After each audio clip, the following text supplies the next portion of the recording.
Stand up, New York Giant fans. And it said I had a duplicate stream key. I'm hoping that I'm live on the right place. Hopefully that's the case. I see I'm live here. That's all that matters. Thank you guys for being here. I really do appreciate it. Thank you guys for being the best supporters on YouTube. I want to give a quick shout out to Big Blue Jabroni. He gave me a quick $5 donation before the stream, man. Thank you so much, man, for being such a great supporter. And he's got a channel in his own right. I know the camera's a little screwed up tonight, but Big Blue Jabroni says, Javon, ask you Henry to the rescue. Well, we're going to have to wait and see, man. I like your optimism. There's no doubt about it.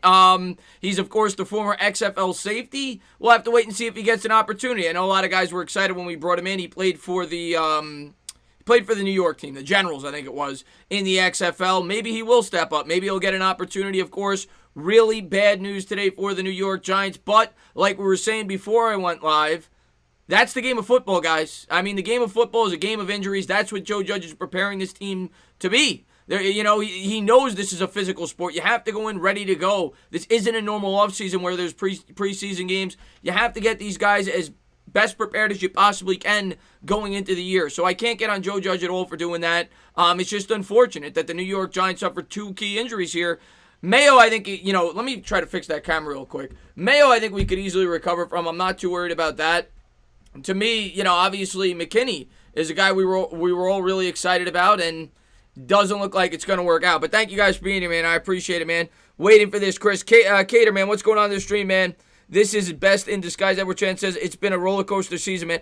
Yeah, I mean, dude, it's been brutal, man. But listen, it's been a tough offseason so far between the arrest, between the COVID, and now you're dealing with the guy that I think all of us were excited about. I ask any Giant fan the defensive player that they were most excited about this year.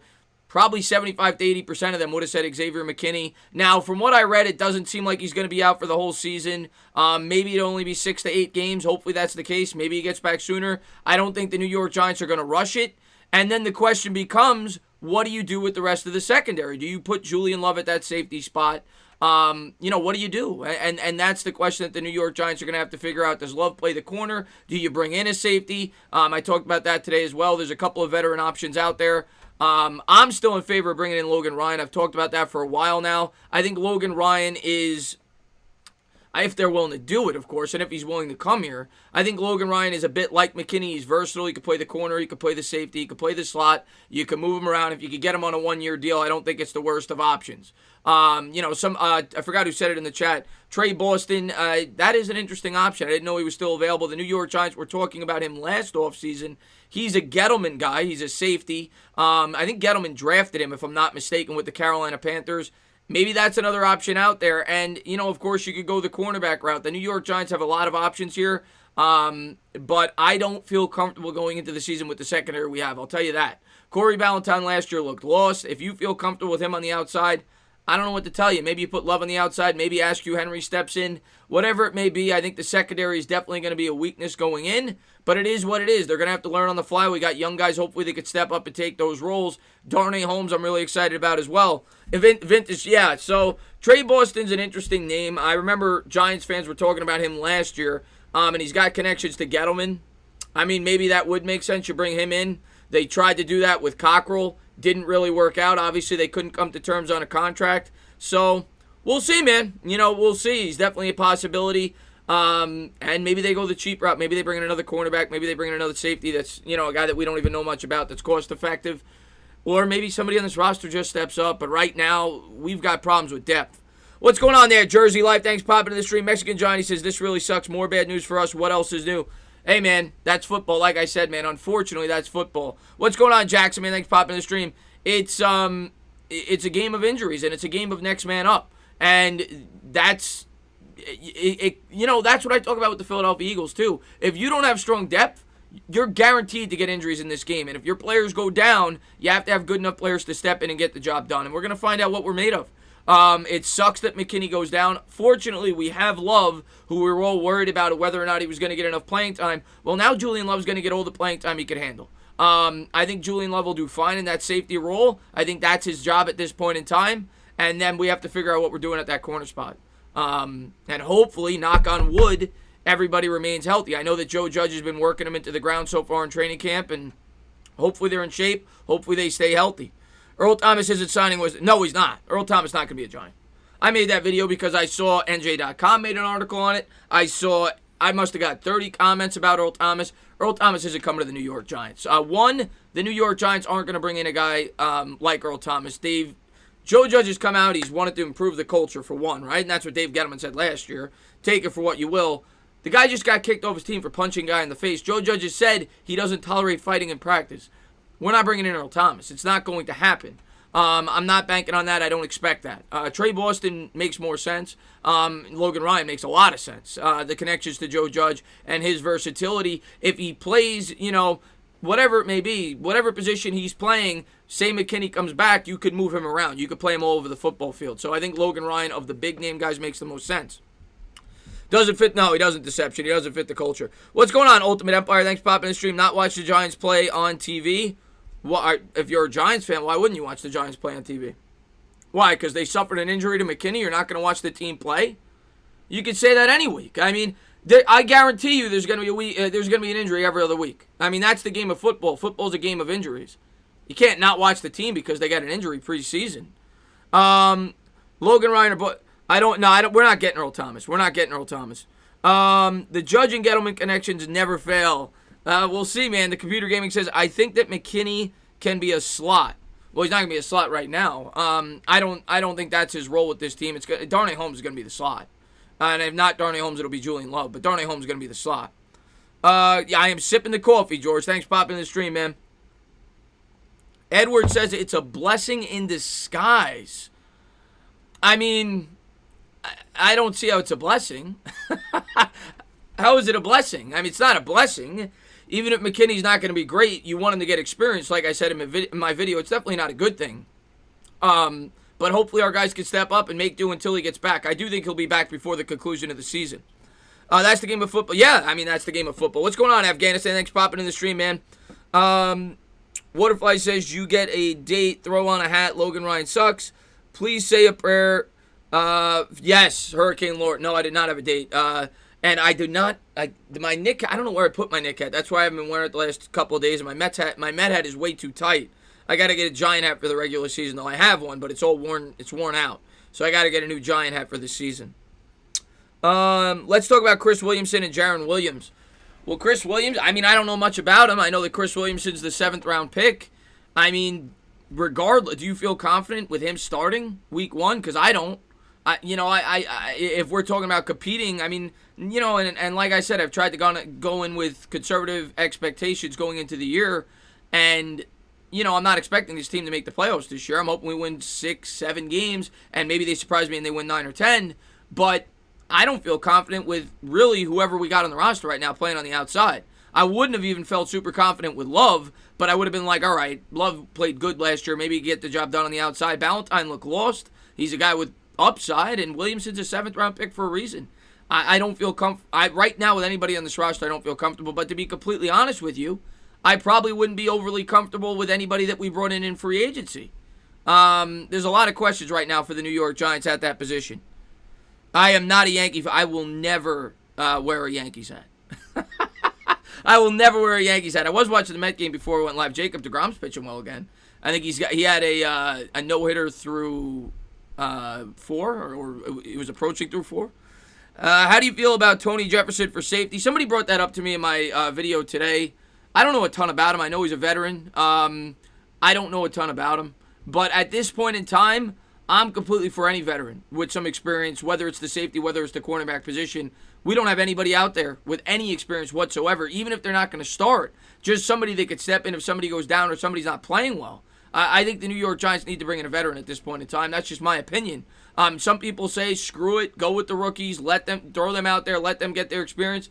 And maybe that's what the New York Giants will do, and maybe they feel like they have the answer on this roster. And all we can do is hope as Giants fans that it works out. But if you're asking me to be honest, I mean, with all that we've invested in this secondary the last couple of years, it just goes to show you how thin it really is. You get a couple of injuries, you get a guy that opts out, and right now we don't got much back there. So hopefully it works out, man. Let's see what we got here. Tony Jefferson is amazing. He was part of the Cardinals NFC. Hey, Chris, would you feel how would you feel about signing Eric Berry? I mean, there's another veteran. It all depends, man. I don't know. I know he's a free agent. I don't know all the specifics, what he's looking for. A lot of these free agents that are older are not going to be looking to go to the Giants. You also got to factor that in. If you're an older free agent, you're more than likely going to want to sign with a team that can compete. Now, some of them beggars can't be choosers. Maybe the Giants give them the best opportunity to go out there and play football. But I think they need to scour the market and at least explore which guys they could bring in, whether it's a safety or whether it's a cornerback. And I keep bringing up Logan Ryan because I think he makes the most sense. He's versatile. You can play him all over the football field. Let's see what we got here. Yeah, Sam Beal always had injury history, man. Sam Beal's always had injury history. I don't have a ton of confidence in him. Does the injury after change how you see a successful season / growth from Judge with one less win? Justin, I mean, and thank you for being a member, Justin, by the way. I appreciate it. Listen, man, my thought process on the New York Giants hasn't changed before this injury, without this injury. I've been conservative. I've been dead honest with you guys. I've told you guys before the season starts, I don't think this is going to be a team that makes the playoffs. I still don't think that, and maybe they're one game worse. I don't know. It doesn't change my expectations that much. I think they need a lot of things to break right for this team to make the playoffs. As far as my thought process on Joe Judge, one, I'm going to reserve judgment in terms of his X's and O's until the season starts. I'm not going to be one of these reactionary fans that's going to go crazy because the Giants had an injury and say that Joe Judge is an idiot. He had the guys out on the field. What is he doing? He's being too physical. That's the game of football. This isn't tag. This isn't two-hand touch.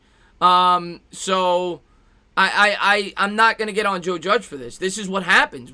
There's injuries in football every year in training camp. It just so happens that it happened to one of the fan favorites and a guy that we were all looking forward to, and all the reporters are talking about how Joe Judge is being overly physical. Well, in an offseason where there's no preseason games, how else are you going to get these guys prepared to play? You got to strap on the pads. There's only 12 padded practices. I'm not going to get on Joe Judge at all for this, man. This team is done, and I'm worried about the future, Football Talk says. I mean, I don't think this affects the future at all. I mean, McKinney's going to be back before the end of the year. It seems like an injury that he'll easily recover from. I'm not too worried about it. In terms of the future this year, there's reason for doubts. What's up, Chris Stotts, Porzingis? Thanks for popping in the stream, man. If Andrew Thomas gets injured this season, well, yeah, Andrew Thomas is our left tackle and the most important part of our future outside of the quarterback. If Andrew Thomas goes down, I mean, you better get a priest. You better get a priest to MetLife Stadium to make sure that Daniel Jones can stay healthy each and every game. He might be the most important piece on the offense outside of Daniel Jones right now. Yeah, Andrew Thomas better be healthy and he better be good this year. Let's see what we got here. I don't think we can have this season on wins and losses. Yeah, John, you hit it right on the head, John. You can't judge the New York Giants this year on wins and losses. You can't, and if you're being fair, you shouldn't have judged it before this injury, before the COVID, before anything else. It's a rebuilding team. There's a reason that about 70% of our roster is like 24 or younger, 25 or younger. Guys that have been drafted over the last 2 or 3 years, they've re-gutted their roster. They're building from scratch. They've got young talent, but the talent has to develop. And it was a shortened offseason in which they have to learn 2 completely new systems. I think this is a year where you see your quarterback hopefully mature, and I think we all think that's going to happen. I'm going to, again, try to fix my camera. And I think it's a season where you hope that Joe Judge matures as a head coach, being that he doesn't have a ton of experience. Let me just try to get this going. But I'm not going to go crazy over this injury. It's bad luck, but it is what it is. It happens. It's football. Giants taking the 3-win season now. I'm not going to... I mean, this is funny to me. And MH, man, love you, man. Thanks for popping in. I had so many people on my channel, and I was the one that said 6 wins, maybe 7, telling me 9, 10 wins. Now you're going to tell me because a rookie safety who's never played before goes down, we go from some people expecting 7, 8, 9, 10 wins to 3 or 4 wins. I mean, if you expected 3 or 4 wins before, that's fine. But at the end of the day, we have guys that hopefully could step in and get the job done. I'm not going to go crazy about this. Hopefully he's back by midseason. It sucks. And he was a guy that's very important for our future. But I'm not going to give up on the season because McKinney went down with an injury. Let's see what we got here. I had a COVID-19 to test today. Wow, Baruch, hopefully you're okay, man. Sucks there's no college football if we have an early pick. Okay, Kevin, I actually think it's a benefit, though. You know, I've talked about that. I think of all the teams out there right now, the New York Giants may have the They may benefit more so than almost any other team in football, and I'd have to look at all the coaching staffs. But the New York Giants have 5 former coaches just last year on their roster, guys that have coached these players, so they have more intel on these players than a lot of other teams that would traditionally scout them out this year. So in a way, the New York Giants could be at an advantage if the college season is suspended, at least in my opinion. Let's see what we got here.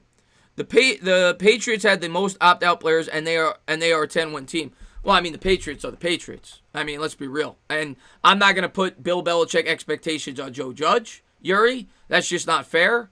But the Patriots are the Patriots. They're an organization that they just get the most out of whoever comes in there. You know, whether it's a quarterback, running back, defensive back, doesn't matter. They bring guys in there, they get the most out of them. So I would not be shocked at all if the Patriots win 8, 9, or 10 games. I'm not putting those expectations on Joe Judge year one.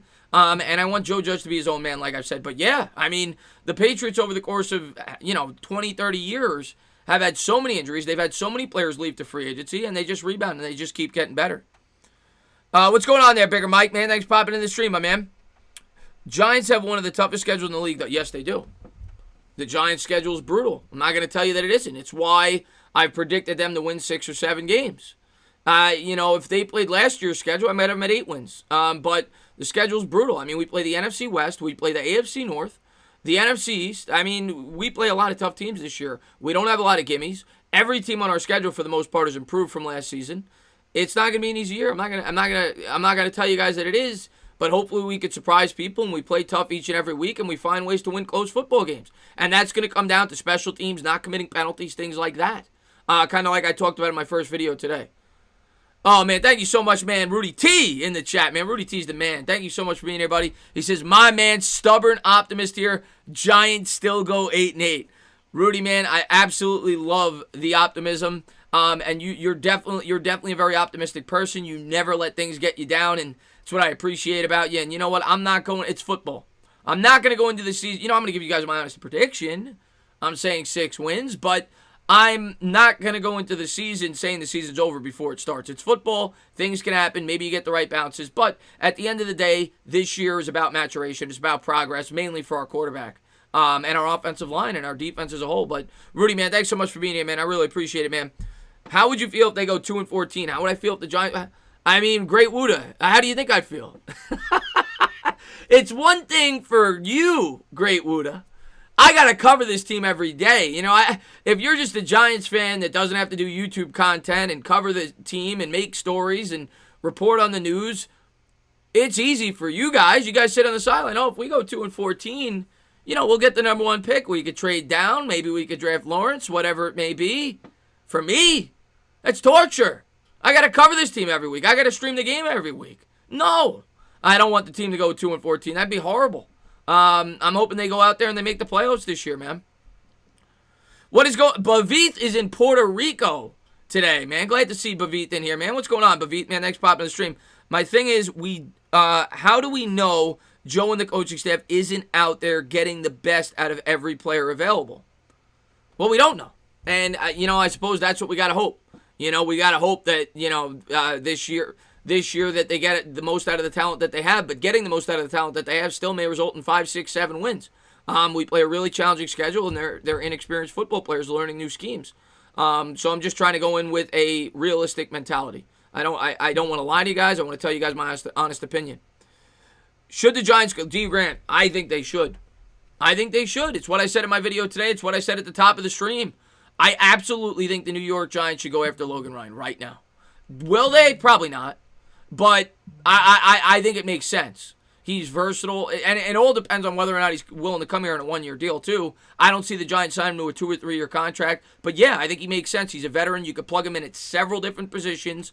He makes more sense than anybody else out there right now, as far as I'm concerned. And now that you have an injury to both the safety and you had to get rid of DeAndre Baker at the corner spot, yes, I think it would make a lot of sense. Will it happen? I don't know. Plus, he got a connection to Joe Judge. Andrew, man, thanks so much for the love, man. I appreciate it. He says, sup, Tana. We talked earlier on Twitter, wondering if sometime I can hop on the channel and talk about the best sports team on earth. Absolutely, Andrew. Starting the night before games this year, I'm going to start doing it. We're going to have subscribers on once a week. I'm going to have another Giants YouTuber on. So for opening week, it'll be Sunday night because the Giants play Monday.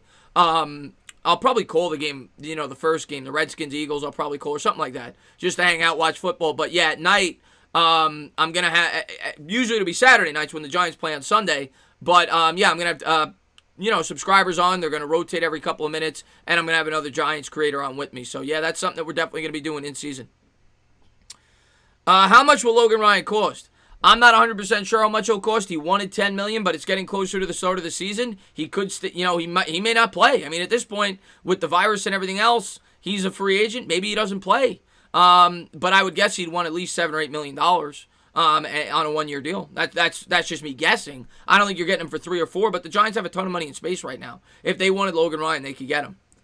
John Letourneau, man, thanks so much for the love, man. Stand up, show the chest there, and the Giants make the Super Bowl, or you can easily root for my Eagles. Your choice, my friend. You're the best, my friend. I will never, ever root for your Eagles. You couldn't pay me enough to root for your Eagles, John, but you're a great supporter of my channel. I appreciate you for coming in. Hope you're doing well. Your Phillies are struggling. My Mets are struggling. We were embarrassing yesterday, but at least they were doing well before I went live tonight. Conforto hit a bomb. Chris Stevers, man. By the way, Chris Stevers got a new YouTube channel. I meant to shout him out. He reached out to me on Twitter. He's a Cowboys guy, but he's always been a great supporter of my channel. Go over there, check him out if you get an opportunity. He says, hey, bud, football is so close. Hashtag Star Lounge, hashtag 2020. I can't wait, man. I can't wait for football to get started, and we actually get to see them put on the pads. I'm gonna stream the practice game, by the way. I think that's on the 29th, so I'll definitely be doing that. Hopefully, some of you guys come through for that. We'll watch the practice together. From what I understand, it's highlights.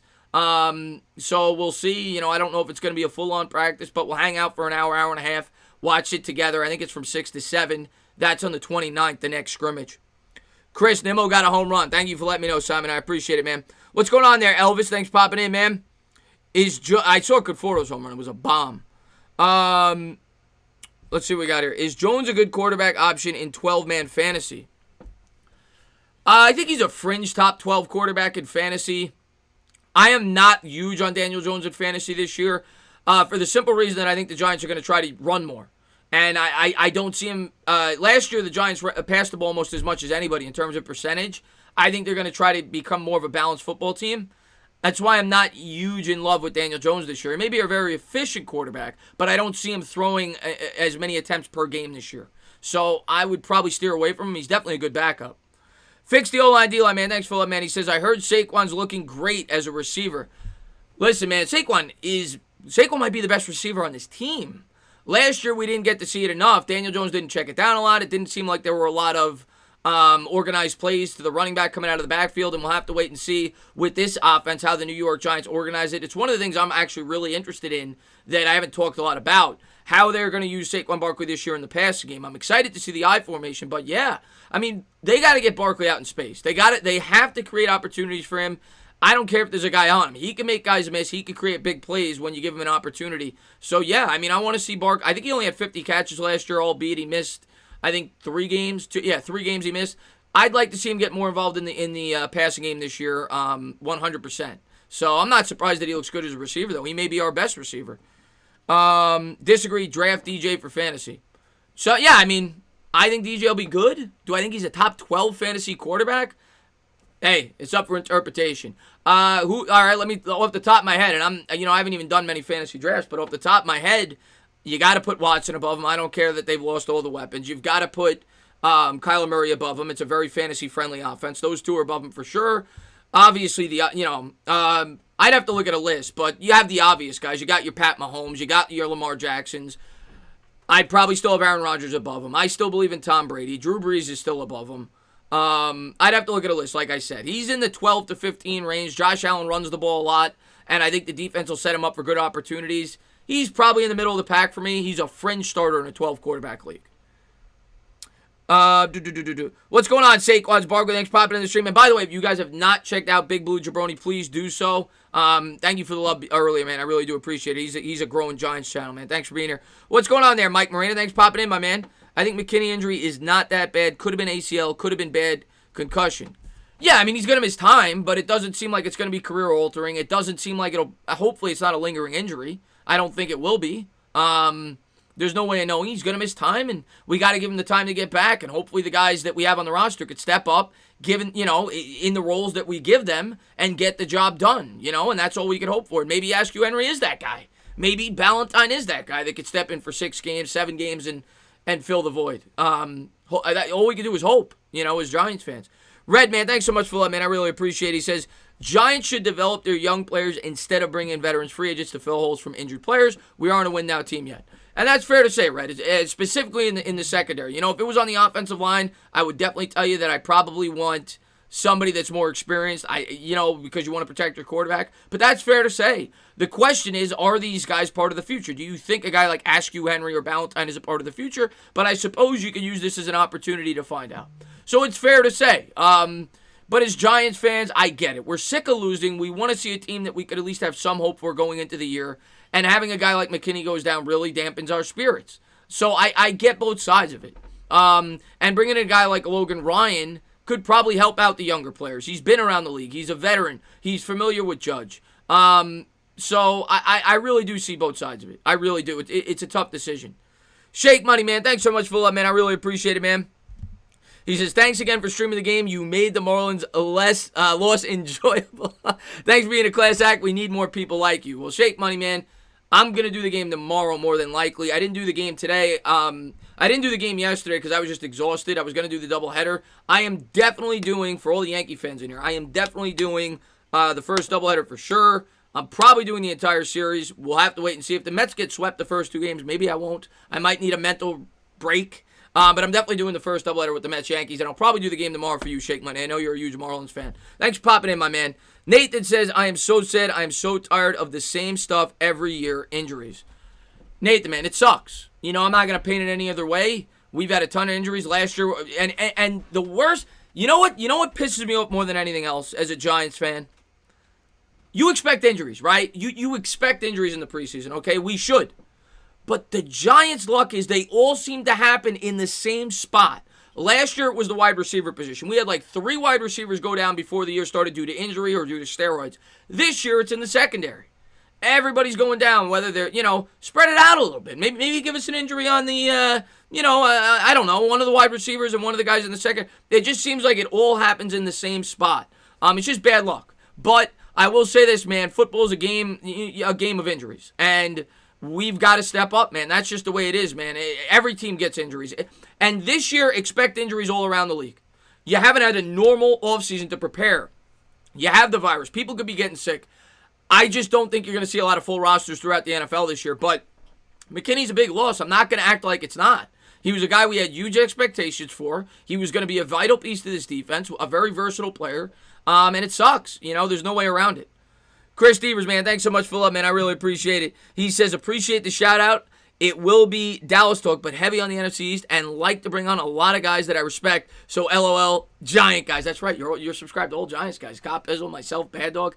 Devers, yeah, man, I'll definitely pop on. Let me know when. I'll definitely pop on, which reminds me, I'm going to have I think it's Saturday. I got to work out the time, but in 4 days or so, and it might be live. I haven't decided yet. I'm going to have a Cowboys YouTuber on. I'm working on getting an NFC East show together with a Redskin and Eagles YouTuber. We'll have to wait and see, but that's going to be a weekly thing, whether it's edited or whether it's live. But this Saturday, I'm going to be on with Skywalker Steel, and I may have a couple of other NFC East guys as well. How much do you think coronavirus will affect fantasy football? A lot. I'm in a fantasy football league, Josh, and we're doing our draft live in, I think, I got to get back to my friend. I think it's in like 3 or 4 days. And I told him, I said, we should expand the rosters, on the fantasy roster, because there's going to be a lot of guys that go down due to the testing and injuries with the shortened preseason.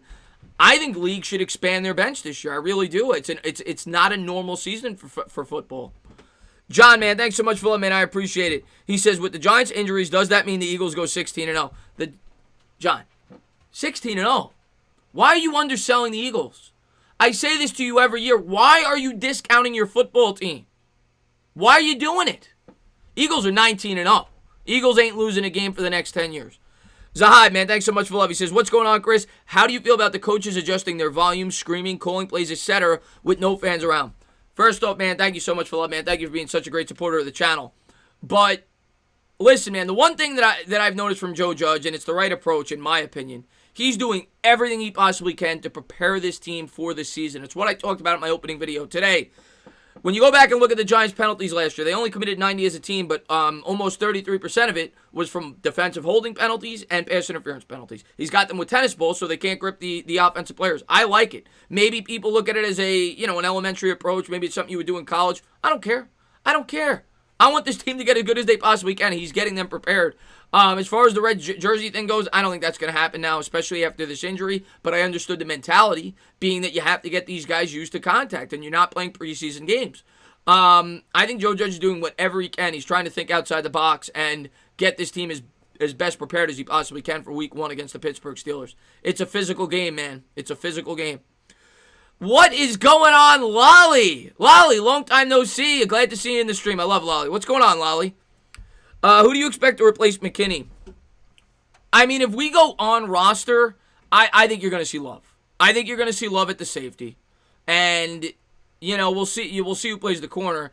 If you ask me right now, if we didn't bring anybody else in, I would guess Love will be the safety, and I would guess Ballantyne will be the corner. That's my guess. I could be wrong, but that's my guess, based on experience and upside, I suppose. I would say Love at the safety, Ballantyne at the corner, but maybe Askew Henry, that was brought up. Maybe you play Askew Henry at the safety, maybe you play Love at the corner. They've got some options, it's just that they're all inexperienced. You're damn right, like Joe said, the Steelers are not coming in here to hug us. Exactly. The Steelers are not coming in here to hug us. And by the way, how great... I love it. I love that Joe Judge is playing with the media. And they asked him today, what I forgot exactly what he said, but people took it literally. Joe Judge was saying that they were going to beat Daniel Jones over the head with socks and stuff like that because people were getting on him for how he's being physical in his practices. I love Joe Judge. He's a breath of fresh air. Let's see what we got here. Carson Paper Wentz. What's going on, Ms. Roddy? Thanks for popping in the stream. You got it, AJ Marshall, man. Thanks for being here, buddy. It's a physical game for physical people. Exactly. Eli Apple, the best cornerback in the league. What league are you watching, Yvonne? What league are you watching? You're not talking about the NFL. Did he join? Maybe I missed the news. Is Eli Apple playing in the Canadian Football League this year? Did he sign on with the XFL? He ain't the best cornerback in the NFL. That's for damn sure. Carson 5-1 versus Giants Wentz. Mike, you're never gonna hear me bash Carson Wentz. The only thing I'll say about Carson Wentz is the guy is paper thin. The guy is an injury waiting to happen. But when he's on the field, he's the best quarterback in this division right now. You're not gonna hear me say otherwise. Let's see what we got here. Ballantyne at corner. I'm not looking forward to Ballantyne at quarterback. That's for sure. Let's see what we got here. What do you think Jason Garrett's game plan is for the toughest teams? Well, like Judge said, I think the Giants are going to come out there with a different game plan every week. I think it's going to be based on opponent. I think it's going to be based on the way that the New York Giants are playing. I think it's going to be based on the way that their opponents are playing and what their weaknesses and strengths are. I don't think we're going to have I think the Giants are going to be a tough football team. That's what everything has translated to for me in training camp and the things you've heard from Joe Judge. They're a team that's going to try to punch you in the mouth for 60 minutes. That's what he said. So I think they're going to be a team that tries to establish dominance with the run and tries to smash the quarterback and, be strong, big hog mollies up front. That's why they've instituted the power run scheme. I think they're going to try to physically dominate their opponent week in and week out when they have those opportunities. Of course, there's going to be some teams that are easier and harder to do that against, but I think that'll be the offensive approach, and I think they're going to take shots down the field. That's what Garrett has done in the past. So I expect it to be an offense that picks its shots, but, tries to run the ball as much as possible. Simon, man, thanks so much for love. I appreciate it. Sup, Chris? Thoughts on putting Love at the outside corner position and throwing Askew Henry or another dude at free safety? Defense as good as your best corner. You know what? That could be the case, and I think a lot of that's going to depend on what they feel in terms of Ballantyne, Simon. And Simon, thank you for the love, by the way. If they feel Ballantyne could get the job done, maybe they leave Love where he played last year at the safety position. But if they feel like Love's the best option, in this defense, the corners might be the most important position. I think it is the most important position. With all the blitzing you're going to do, you're going to be asking these guys to be in man coverage. They have to man up. They can't get burnt like we did last year time and time again. So if they feel Love is leaps and bounds better than anybody else on this roster at the corner position, Love will probably be your corner, and then you'll have to pick and choose who the safety is going to be, whether that's Askew Henry or whoever else. So that may be the approach they take, and I guess it's going to come down to how they evaluate them in practice. I have heard that Love's been getting a lot of reps at safety, but that may change now. Who knows? But I would guess he'd be the safety at this point in time. But there's no way of knowing him. And like I said, they still could bring in somebody from the outside. What's going on there, Goquan Barkley? Thanks for popping in the stream. Slurpy's in the house. What's going on, my man? Thanks for popping in. Big Daddy Nate says, I'll be happy with the average record, but tough team that it is every game. Listen, man, that's what I've talked about. What's going on, Johnny Weaver, man? Thanks for popping in the stream, man. That's what I've talked about this whole offseason. I want this team to establish an identity. That's it, man. At the end of the year, of course, I want the team to go 16-0, okay? But realistically speaking, this year for me is not about the record. This year for me is about Daniel Jones maturing, and it's about this team establishing an identity. It's about being able to say at the end of the year, going into 2021, this is the type of team we have. We're a team that's going to punch you in the mouth for 60 minutes. We're not going to get beat up. We're going to play you till the last whistle. We're not going to quit on our teammates, and we've got a team that's looking to fight going forward. That's what I want, man. Obviously, I want to win as many games as we can, but if we end the year, we play tough, we play smart football, and we end up winning 6 games because of it, 5-6 games because of it, because we play a brutal schedule and we're a young team, I'm okay with that. But we've got to. I just want an identity, man. I don't want to know. We haven't known what type of team we are for the last 5 years. I want to end the year saying to myself, okay, I see something here. We're building something, and that's what I want to see at the conclusion of this year. The Giants got an... Great Wooda, man. Great Wooda, man. You're a funny dude, man. Great Wooda said, the Giants have an identity. They suck. I can't even combat that. People come into my streams from other fan bases, they say the Giants suck. I say we won 12 games the last 3 years. You're right. We just want to see this team get better and start to mature, but Great Wooda, you're right. That has been the identity as of late. Johnny Kelly, man, thanks so much for popping in the stream, my man. I appreciate you for popping in, man. Mckinney stepped up on the soap in his cleats wrong, and I don't think that's the case there, Bigger Mike. Payback Carter, man, thanks for popping in the stream. Until you play the Dallas, I am worried about the Dallas Cowboys this year. I'll be the first to say it. I don't like to give the Dallas Cowboys a lot of props, but especially with our secondary the way it looks, I mean, I don't know how we're going to guard your receivers. I don't know. It's going to be tough, man, that's for sure. What's up, Frosty Clouds, man? Thanks for popping in the stream, man.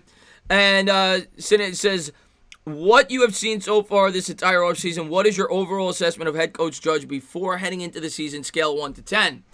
Well, again, just based off the offseason, and you know what, I'm not going to really be able to fully judge him until in season, and I can't even grade him based on the record this year because of all the factors I've talked about.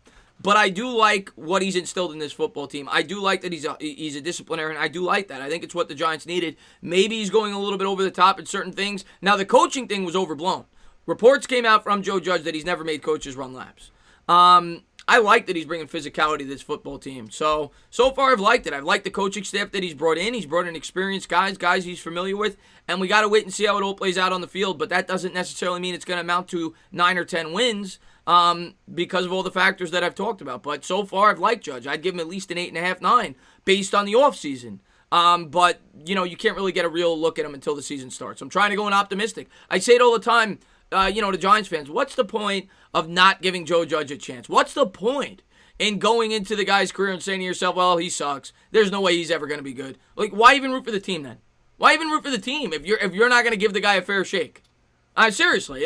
Now, if he goes out there and he sucks his first year and he's got a lot of things to work on, you could knock him for that, but go in there with an open mind. I mean, come on. You know what I'm saying?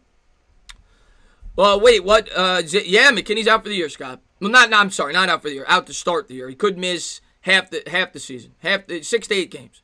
And Mayo's out as well. David Mayo's out as well. Let's see what we got here.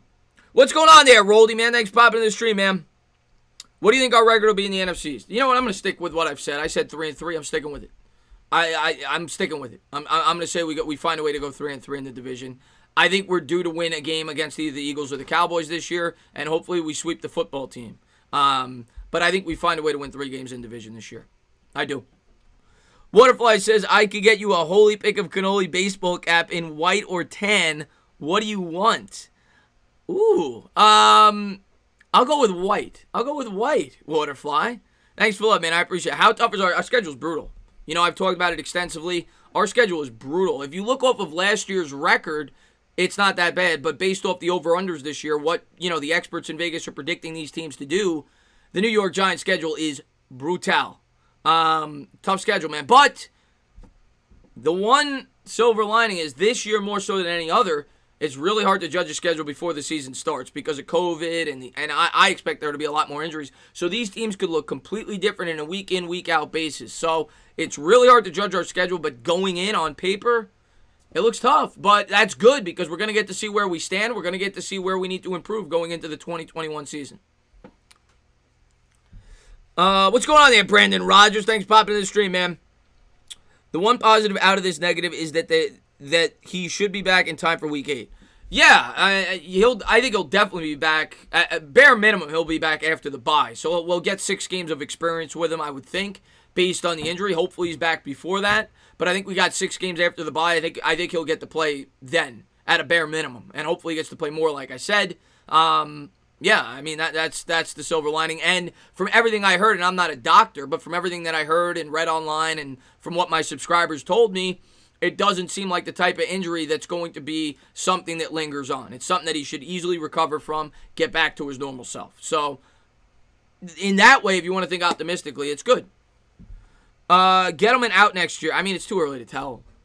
You know, that's another thing. How could I go into the year and say Gettleman's got to be fired? He just got his job back. We got a brand new head coach. Got to see how the team plays. Got to see how these players that we brought in that he drafted in free agency perform before we make that assessment. And if we fire him, I hope you got a good plan. I hope you got a good plan for who's ever going to relieve him of his duties. Yeah, you got to believe, Andrew Santos says, man, I'm still calling the Redskins the Redskins. Great Wuda says, yeah, I get you, man. I'm probably going to end up doing the same thing. It's going to slip out of my tongue during the live streams. I already know it, Great Wood. It's just force of habit. Let's see what we got here. Chris, are you keeping an eye on camp from other teams in the NFC East this season? Looks like it's going to be a very competitive year in this division. Yeah, I saw a couple of highlights today, including the offensive. What's his name again? The offensive lineman from the Eagles. Dillard. Dillard got killed today. He didn't look good at all. He's gonna be starting on that line for the Eagles this year. I've tried to keep up with it as much as I can. That's why I want to have other guys on from other teams within the division, because obviously I spend most of my time looking over New York Giants stuff.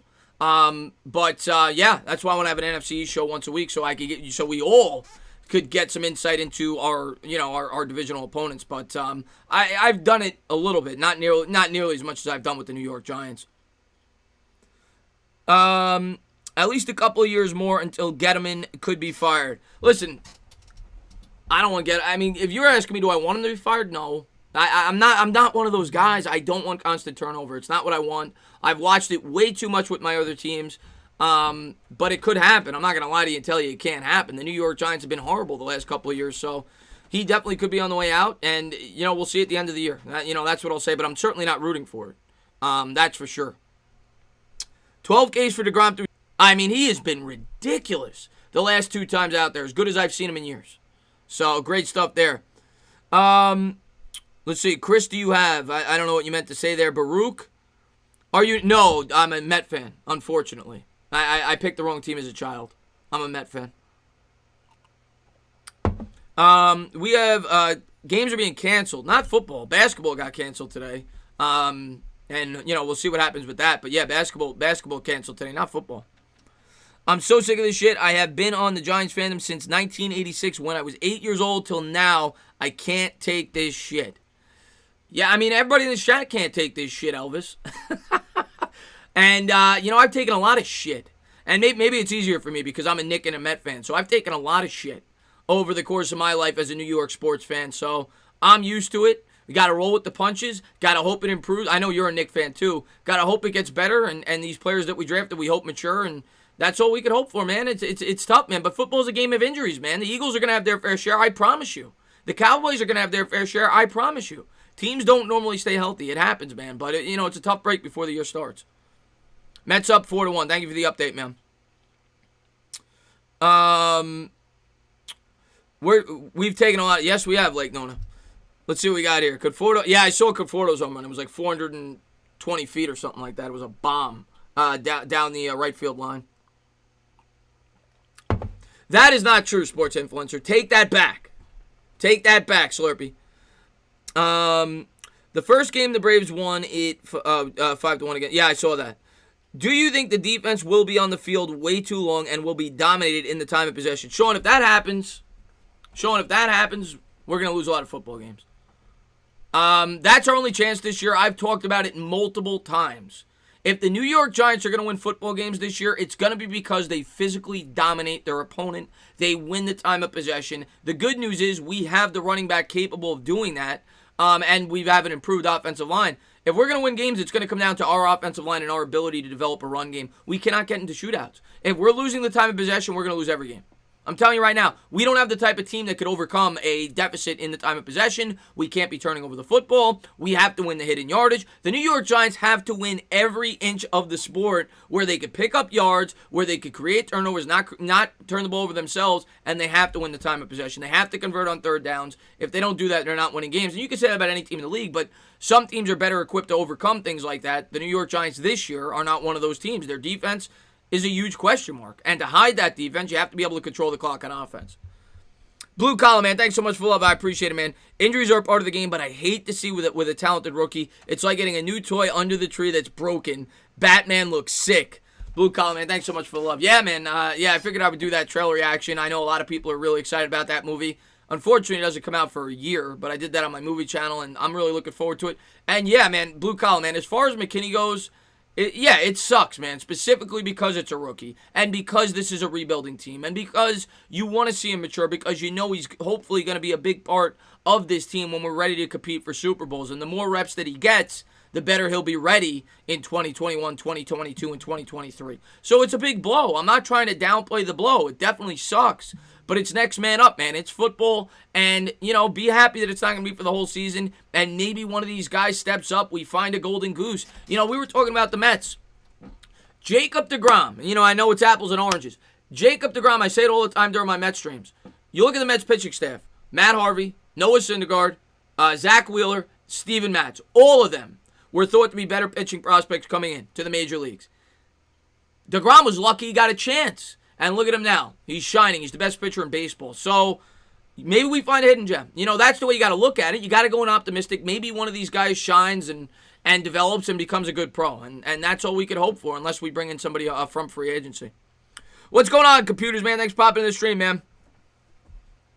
Is the NBA season canceled? No, Terry. Last I heard, they were talking about it. And they canceled the games today. But I did hear they were in discussions. But I doubt it happens. But anything's possible. I don't think it'll happen, though. Let's see what we got here. Is Wayne Gallman still on the team? Yes. Wayne Gallman's still on the team. And I think he's going to make the team. Wayne the Train Gallman, I think he'll be probably the third-string running back for the Giants. I expect him to make the team. And I think they're going to go with 5 running backs, including the fullback. But we'll see. deGrom is a monster. Yeah, deGrom's a beast, Craig. Craig, thanks for being here, man, by the way. Craig's a great supporter of my channel, too, man. I always appreciate when you comment. Thanks for being here, buddy. Hope you're doing well out there. Rudy, man, thanks so much for the love, man. I really appreciate that, man. He says, positive reminder to discouraged fans. Giants won a Super Bowl each of the last 4 decades. How many teams could say that? There are 12 teams that never won one. Love the optimism, Rudy. Love the optimism. Rudy's getting me pumped up, man. You know what? I'm ready, man. I got my autographed football helmet here right next to me.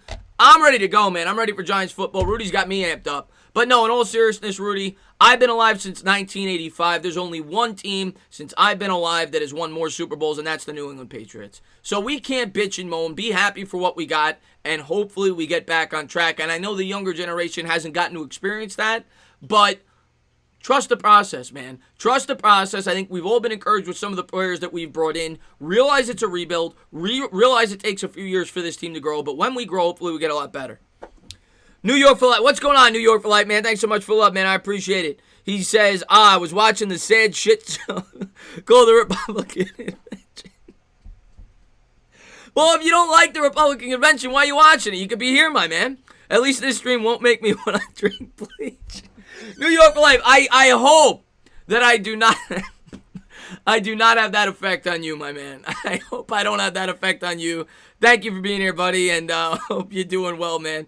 And Lifestyle Realm, man, thanks so much for love, man. I really appreciate that, man. Thank you so much for being here, buddy. Have you heard anything about DeAndre Baker yet? I have not heard a ton. There was like some minor updates I heard about DeAndre Baker regarding his case and everything else, but nothing concrete. Haven't heard anything else. All I know right now is that his case, I think, is the day after the start of the regular season, and I don't expect him to be on the team. And, if he is, great, but I don't expect it. I think the Giants have moved on. I think the Giants don't expect it from some of the things you've heard Joe Judge say, and I think the Giants got to be prepared for life without DeAndre Baker. If everything works out, great, but I'm not counting on it. What's going on, Jameson? Thanks for popping in the stream. What's going on, Elvis? Also, stop watching the RNC. What's going on, Sam? Thanks for popping in the stream, man. I think that David Peterson is going to be a stud. Computers, man. I like him. I definitely like him. Definitely impressed me. Maybe he's a hidden gem. Maybe the Mets get lucky there, for sure. But yes, he's been impressive. What is going on, BK? Thanks for popping in the stream, man. Just saying, when will I get a mod? BK, you keep coming in, you'll get one. I'm trying to limit the mods, but once the football season starts, I'm gonna be going live a lot. Like I said, I don't know if you guys saw my community notes. I'm going to be doing... All right, let me give you guys my schedule right now for everybody that's in here. I don't know what days it's going to be, but I'm going to do an NFC East roundtable. I don't know if that'll be live or if it'll be edited. I'm going to be doing one of these Q&As once a week. I'm going to be doing a Q&A with another Giants YouTuber and subscribers that get to come on the channel once a week. I'm going to be doing the show with Bad Dog once a week, alternating channels. I'm going to be live streaming the Giants game once a week, and I'm going to be live streaming the day of the game, if it's a day game on a Sunday, later that night, recapping the game. So I'm going to be live a lot, so I'm going to need a lot more mods. So if you guys keep popping in, you'll get a mod. Thank you for being here, buddy. I appreciate it, man. What's your opinion on Jabril Peppers? My opinion on Jabril Peppers, I like him. Another guy that's very versatile, another guy that fits the scheme. He's got to stay healthy. A guy I really like. We'll see. I like Jabril Peppers. I don't know if he's going to be in the long-term plans. We got him under another year of control, so at least he'll be here for at least 2 more years, and then the Giants will have to decide if he's playing well, whether or not they want to pay a safety top-tier money. I'd like it if he's going to be in the long-term plans to extend him sooner than later. That way he doesn't get away like Landon Collins did, but you would get a third-round comp pick at least if he were to depart, and that wouldn't be the end of the world. Let's see what we got here. Chris, stop with the damn live streams. You don't want me to go live? I won't go live. You guys don't want me to go live? I won't go live. Just let me know. I'll chill. I'll chill like a villain. Chilling like a villain, my man. You don't want me to go live, sports influencer? I won't go live, my man. Do you want to interview me, Chris? Great Woody, you would be a hell of an interview. Great Woody, yes. Yes. When I have subscribers on the channel, Great Woody, you're one of the guys I gotta have on. Absolutely. We gotta get a little negativity on the stream. You always make me laugh with some of your comments. What's up, TD, man? Thanks for popping in the stream, man. Stand up. Would love to stay. But no, you didn't get blocked, Nikki. I'm sorry if I missed you, Nikki. Sorry. Nikki, no, not you definitely didn't get blocked. Thank you for being here, Nikki. Stand up. Would love to stay, but gotta head out. Just wanted to pop in and say hi. Thank you for popping in, TD, man. Thank you for being such a great supporter of the channel. Hope you're doing well. And thank you so much for being here, man. Keep going live, Chris. Yeah, man, I love going live. I love talking to you guys. It's my favorite thing to do on YouTube. Get to go on here, talk football with you guys, talk sports, talk about everyday life. It's a lot of fun for me, and I hope it is for you guys, too. Yeah, don't go live, Chris. Sports influencer said, what are the possibilities we bring back Cockrell now, Tanner? I mean, I don't know how it left off. All I know is they couldn't come to an agreement on the contract. Maybe they bring him back in. Who knows? I'll just report when I see. I'm not even gonna make predictions at this point. The New York Giants have been so unpredictable. But my guess is it probably didn't leave off on good terms. But if nobody's offering Cockrell a job, maybe he comes back, maybe he's willing to take the contract, or maybe the Giants are willing to bend a little bit now that they need another player. I think Cockrell would be great. I really do. It would allow Love to stay in that safety spot, a veteran guy that's played with Bradbury. That would have been perfect. That would be perfect. If we had Cockrell on the team, I don't think people would be as bummed out as they are now, because at least they could say, well, at least we got Love playing the safety spot. Now, you're going to have a hole somewhere. You're gonna have a player playing somewhere that you're not comfortable with at this point. If you had Cockrell, you'd be a little more comfortable on the outside corner. You'd allow Love to stay at the safety. I'd be completely for it. Chris, answer Simon Z's question, please. Live from the shower. No, I don't think I'll ever go live from the shower. I missed Simon Z's question. It looks like he retracted it. Hey, Chris, it's been a while. Yo, the Giants are stacked this season. Lots of bowlers from Georgia. SA, man, love the optimism, and I hope you're right. I do like some of the players we got from Georgia, that's for sure, specifically Andrew Thomas. Thanks for popping in the stream, man. DeGrom is dealing tonight. Yeah, Darnell. The last 2 starts, DeGrom's been a beast. DeGrom's been a beast. He had when I went live, I think he had 8 Ks in 4 innings, I think it was. He's ridiculous. I'm pretty sure the Mets should win tonight. Let's see what we got here. What's going on, JG, man? Thanks for popping in the stream. Robert in the chat. Would you prefer Love at safety or signing Earl Thomas? Love at safety. We're not getting Earl Thomas. Earl Thomas, to me, doesn't make a ton of sense. I mean, the guy just punched somebody in the face. You've got a coach that's talked about not wanting fighting in training camp. He's gonna tell people to go home if they do that. Earl Thomas just got kicked off his team for fighting. So to me, it doesn't make a whole lot of sense. I don't think Earl Thomas is gonna be a Giant. I'd be very surprised if Earl Thomas is a Giant. Do you think the 76ers will trade Embiid for the second overall pick and a player? I have no idea. I know that he's not happy there. I have no idea. I don't follow the 76ers. I know I read reports that Embiid's not happy there. Maybe. I have no idea. Sports Info says, Chris, can Darnay Holmes replace Mr. Xavier, or is he just slot? He ain't playing safety. Darnay Holmes is not going to play safety. He's either going to play slot corner or on the outside. He's definitely not playing safety. He's small. No way. No, not replacing him at the safety spot. Waterfly man, thanks for popping in the stream. What band? I like the Knicks, unfortunately. I'm a New York fan through and through. And I do Knicks streams in season. I'm not gonna do any more NBA playoff streams, but I do Knicks streams in season. So yeah, we'll definitely be talking Knicks after the draft and stuff like that. Right now, there's not a whole lot to talk about. I could talk about who we could potentially draft. I'll probably just wait till after the draft and get into free agency, break down the roster, and get ready for the season. Chris, we need Logan Ryan and Eric Berry or Earl Thomas. I don't think we're bringing in both. I think Logan Ryan makes a ton of sense because of his versatility and his connection to Judge, but I don't think we're bringing in two players. I'd be shocked if that happens. Sills and I'll tell you what, Vintage. Bachman's been stepping up, man. From everything I'm reading, he's a guy I did not have on my radar at all. I haven't talked about him, but he's a guy. He's kind of, who he's kind of like, and I haven't watched him much, but from what I'm reading and a couple of highlights I've seen. Why am I forgetting his name? He's the guy that always makes our team out of camp the last couple of years. He doesn't, what the hell's his name? He's kind of a slot guy. Why is the name escaping me? He reminds me of him, though. And he usually gets kicked off the team within like the first 3 or 4 weeks. I could see that being the case with him. I think Sills has a really good chance to make this team. And the same with Benjamin Victor. But yeah, he's been a pleasant surprise, man. Let's see what we got here. How you do? What's going on, Jameson? Thanks for popping in the stream, buddy. If the Giants bring Earl Thomas, he's going to end up hitting Gettleman or Judge. Yeah, probably would. I don't know why I'm forgetting that receiver's name. That's pissing me off now. I know somebody's going to say it. It's pissing me off.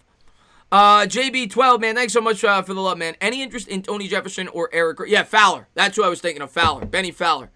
I feel like he's that type of receiver. And maybe he'll make the team because of it. He's short-handed. I could see Benny Fowler. Good call there, sports influencer. Any interest in Tony Jefferson or Eric Reed? I mean, people have asked me about both those guys. If they're willing to come on one-year deals, sure. I'm completely for it. Eric Reed is injury-prone, but, worst-case scenario, he gives you 5 or 6 weeks, and then you get your safety back. I'd be completely for either one of those guys if they're willing to come here on a one-year contract. At this point, I just want experience at either the safety or the cornerback spot, or maybe we just roll with what we got. But I'm not going to be against any of those moves as long as it's a one-year deal. I don't want any deals that are going to cut into... Hiccup. I don't want any deals that are going to cut into our future cap space. I want these guys to be a Band-Aid for 1 year. Bachman, Hogan's a good comparison. The Jets just picked up Hogan. The Giants need a receiver 22. Yeah, I think they're going to get one. I think the Giants are going to get a receiver in the 2021 draft. I just don't know if it'll be in the first round, Ultimate Empire. It might be in the second, the third round, maybe in free agency. I doubt they take one in the first round, but it's possible. It's a very strong wide receiver class. It's going to come down to their needs, but at the end of the day, as many holes as we have in this defense, if you have an opportunity to take an elite defensive player, whatever position it may be, whether it's edge rusher, linebacker, cornerback, I think the Giants are going to go that route. And it's a very deep class. So I think that it's probably leaning towards that the New York Giants will take a receiver later in the draft. I don't think they'll take one in the first round. What's going on there, Pumpkin, man? Thanks, Pop. Pumpkin's the man, dude. Thank you so much for being here, buddy. Daniel says, what week do you expect McKinney to return during the regular season? Daniel, again, I'm not a doctor. From what I've read, and who knows, from what I've read with surgery on that, it could take 3 months. And like a 2 or 3 week recovery period after the fact. I've read that. Maybe it'll be quicker. But, I mean, we're 3 weeks away from the season at this point, right? So, I would think at the earliest, you're talking week 7.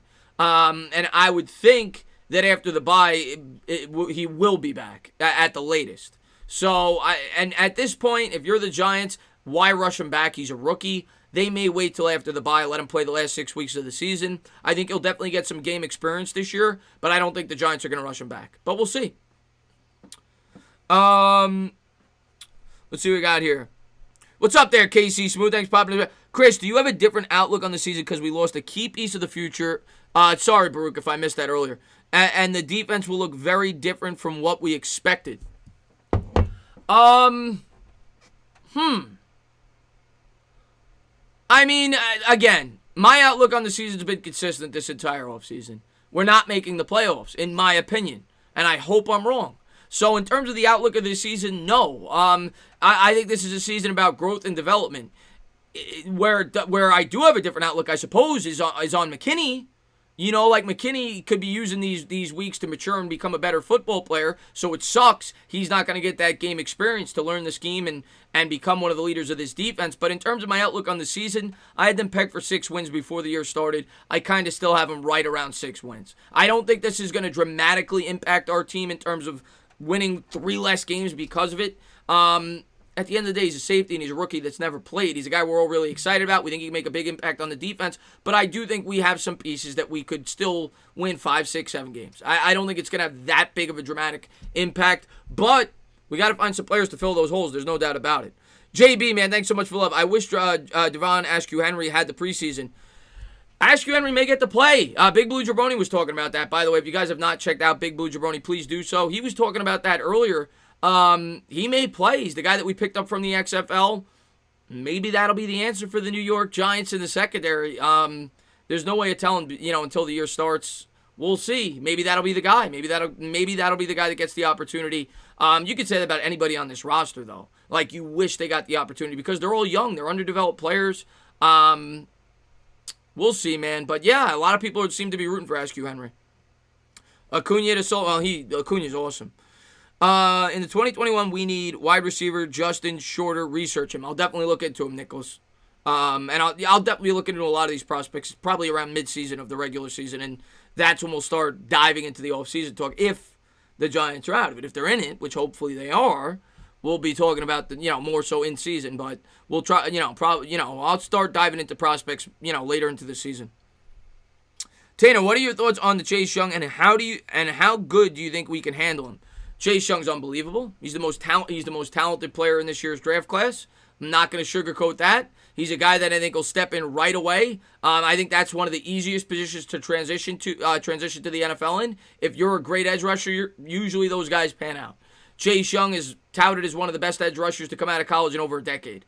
So I think he's going to be really good. I think he's going to be a problem. I think the Giants are going to have a lot of 2 tight end sets, max protection when they go up against the Redskins because they've got 2 really good edge rushers with him and Montez Sweat. So I think the plan for the Giants is going to have to be max protection when they go up against a team like that. But yeah, Chase Young's a monster, man.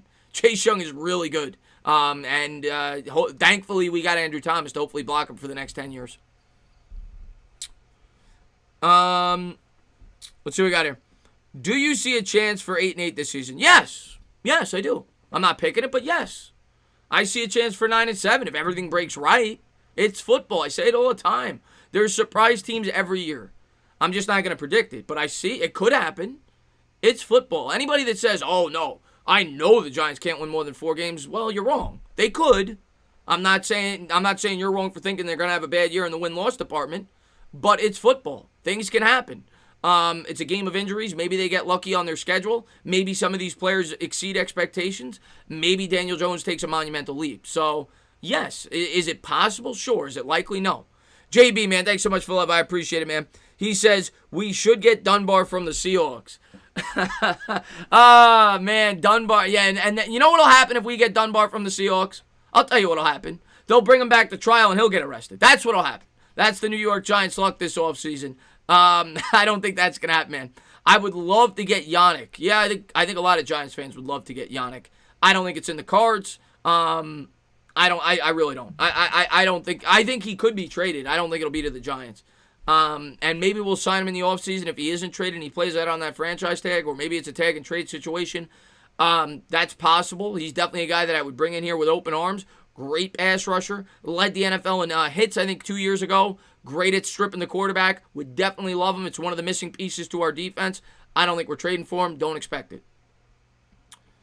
Let's see what we got here. Since Benjamin not here, can I talk about East Coast stripper? I hope we don't lose any more guys during the scrimmage Friday. Yeah, you and me both, Darnell. And that's the one thing that that's the one thing I always say, man, whenever I do these training camp videos, and I haven't done a ton because it hasn't been that informative this year. So I'm kind of just waiting, and I'm doing like individual storylines with players.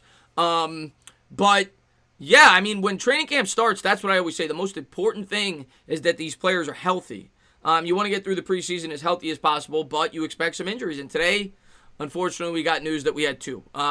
David Mayo, we haven't talked about at all this entire stream, and David Mayo could, it's not a nothing loss. David Mayo was good for the Giants last year. He's a good run defender. Definitely has, adds depth to that linebacking core. And I think it was a guy that could step in for Blake Martinez. I don't think him and Martinez would have gelled well together. I think they would have got burnt in coverage, so I don't think it's a monumental loss, but it's definitely a loss, too, to our depth at the linebacker position. So that was not good news either as well. Crispy, man, thanks so much for love, man. I really appreciate it, man. Great supporter of my channel, man. I appreciate you for being here, buddy. Yeah, hit the like, bitches. Come on, get 100. Yeah, I appreciate it. Yeah, if you guys haven't done so, please spike that like, subscribe, ring the bell. Thank you to all you guys that always show so much support to my channel, man. Would we be able to trade Leonard Williams now? Baruch, maybe. I mean, it is a franchise tag, but you're not going to get that much because the team that's acquiring him knows they only got him for 1 year. And so I don't think so. I think Williams is going to play with the Giants this year. Maybe you trade him at the deadline if he's playing really well. Maybe a team bites the bullet and gives you a pick. But at the end of the day, if Leonard Williams isn't going to be in the long-term plans for the Giants, you're probably not getting much more for a third-round pick if you trade him in season anyway, due to the fact that a team's not going to have him under control for more than this year. So my guess is you let it roll. You get your comp pick at the end of the year if you're not going to sign him. And if he signs for a lot of money somewhere else, you get a third-round compensation pick. So I think he's going to probably play out the year with the Giants, if I had to guess. Stand up. What's going on, Jon Snow? Thanks for popping in the stream, man. Greg's doing well, KP. Thanks for popping in. And there's the movie channel. If you guys haven't done so, check that out as well. I'm going to try to get more stuff up there. Do you think CJ Board makes the team? Pasha, what's going on? Another great supporter of my channel, man. Thank you for being here, buddy. I appreciate it, man. And DeGrom's year is ridiculous vintage. And maybe I'll do that Met game tomorrow. I probably will. I haven't hung out with my Met family in a while. I'll probably do that game tomorrow. But how do you think CJ Board? Do you think CJ Board makes this team? Maybe. I mean, he's experienced. He's been in the league for a couple of years. I don't know a ton about him. I know he got a good write-up in training camp. It's possible. I mean, throw the names in the hat at the end of the day. I'm rooting for Sills. I really think Sills is the type of receiver we could use. A tall threat, could bring some versatility to the offense, and I'm rooting for Benjamin Victor. But, I mean, any one of those guys could really make the team if they continue to show out at camp. But, yeah, Board's got some experience in the league. The Giants wouldn't have brought him in if they didn't think he had an opportunity to make the squad. So, yeah, he definitely could. I skipped a sticker. Did I skip a sticker? I said I called out Crispy. I want to make sure I didn't miss anything. I called out Crispy. If I missed somebody, let me know. Let's see what we got here. What's going on there, housemates? Cody Collins with the $2 donation. I appreciate it. He says, Cooper versus LA or Cooks versus KC. Who do I start week 1? I would start, okay, a little fantasy question. Maybe I'll do a fantasy stream here and there. I do play fantasy football. I was thinking about doing that Sunday mornings, doing a pick segment and some fantasy football advice, start 'em, sit 'em. I think that'd be cool. I might do that this year. I tinkered with that a bit last year. I may do that this year. I haven't decided yet. But as far as your fantasy question, a lot of people like Cooper a lot. I like Cooks. I think Cooks is being slept on because if you look at the offense there in Houston, I think they're going to throw the ball a ton. Watson likes to throw the ball deep. Yeah, and the other receiver, why does his name escape me right now? He's the guy from Notre Dame. He's good, but he always gets hurt. I could see Cooks having a big year. Cooks versus KC, I think it'll be a shootout. I think I'd lean with Cooks there, actually, against the Kansas City Chiefs because they're going to be playing from behind. They're going to have to put up points. I think I'd lean with Cooks there. Lifestyle, man, thanks for the love, man. Godwin, free agent wide receiver for next year. You talking about You're talking about Godwin, not Goodwin, right? I'm assuming. Is he a free? I don't even know. Is he a free? I don't even know. I haven't looked over the wide receiver free agents. I've talked about a few of them. I don't think I've seen his name, but maybe he is a free agent. And if he is a guy we could definitely target. Juju Smith-Schuster is definitely one. And there's a couple of others. The guy in the Chiefs. What's his name? Why does it escape me? The receiver on the Chiefs that I really like, not Tyreek Hill. Man, I've been so rattled with the Giants today. But there's a couple of free agent wide receivers. I'm not sure if Godwin is one, but if he is, he's going to get paid a lot. JB, man, thanks so much for that, man. I appreciate it. He says, been here and Bryce Love is back to his elite form. Interesting. Okay. I've not heard much about him, but JB, man, thanks so much for love, man. Will Fuller, there you go. There's the other wide receiver. He gets hurt every single year, Bigger Mike. And it's why, if you have Fuller, you better make sure you got a handcuff there because that guy gets hurt every year. Thoughts on Joe Judge, Watkins, there you go, Big Mike. Thoughts on Joe Judge instilling social justice meetings. I mean, it was 45 minutes, Pavith. I'm all for that. I mean, at the end of the day, regardless of what your political outlook is or how you feel about whatever it may be, being on a team is about coming together. And even though some people on the team may not agree with certain things, it's about listening to people. And it's the same thing with your family. It's the same thing with your friends. You may not always agree with what the other person has to say, but it's good to listen to people's concerns and stuff like that. I'm completely for that. I think that brings the team together. I see nothing wrong with that at all. I'm happy that he did it, to be honest with you, with Joe Judge. Sammy Watkins, yeah.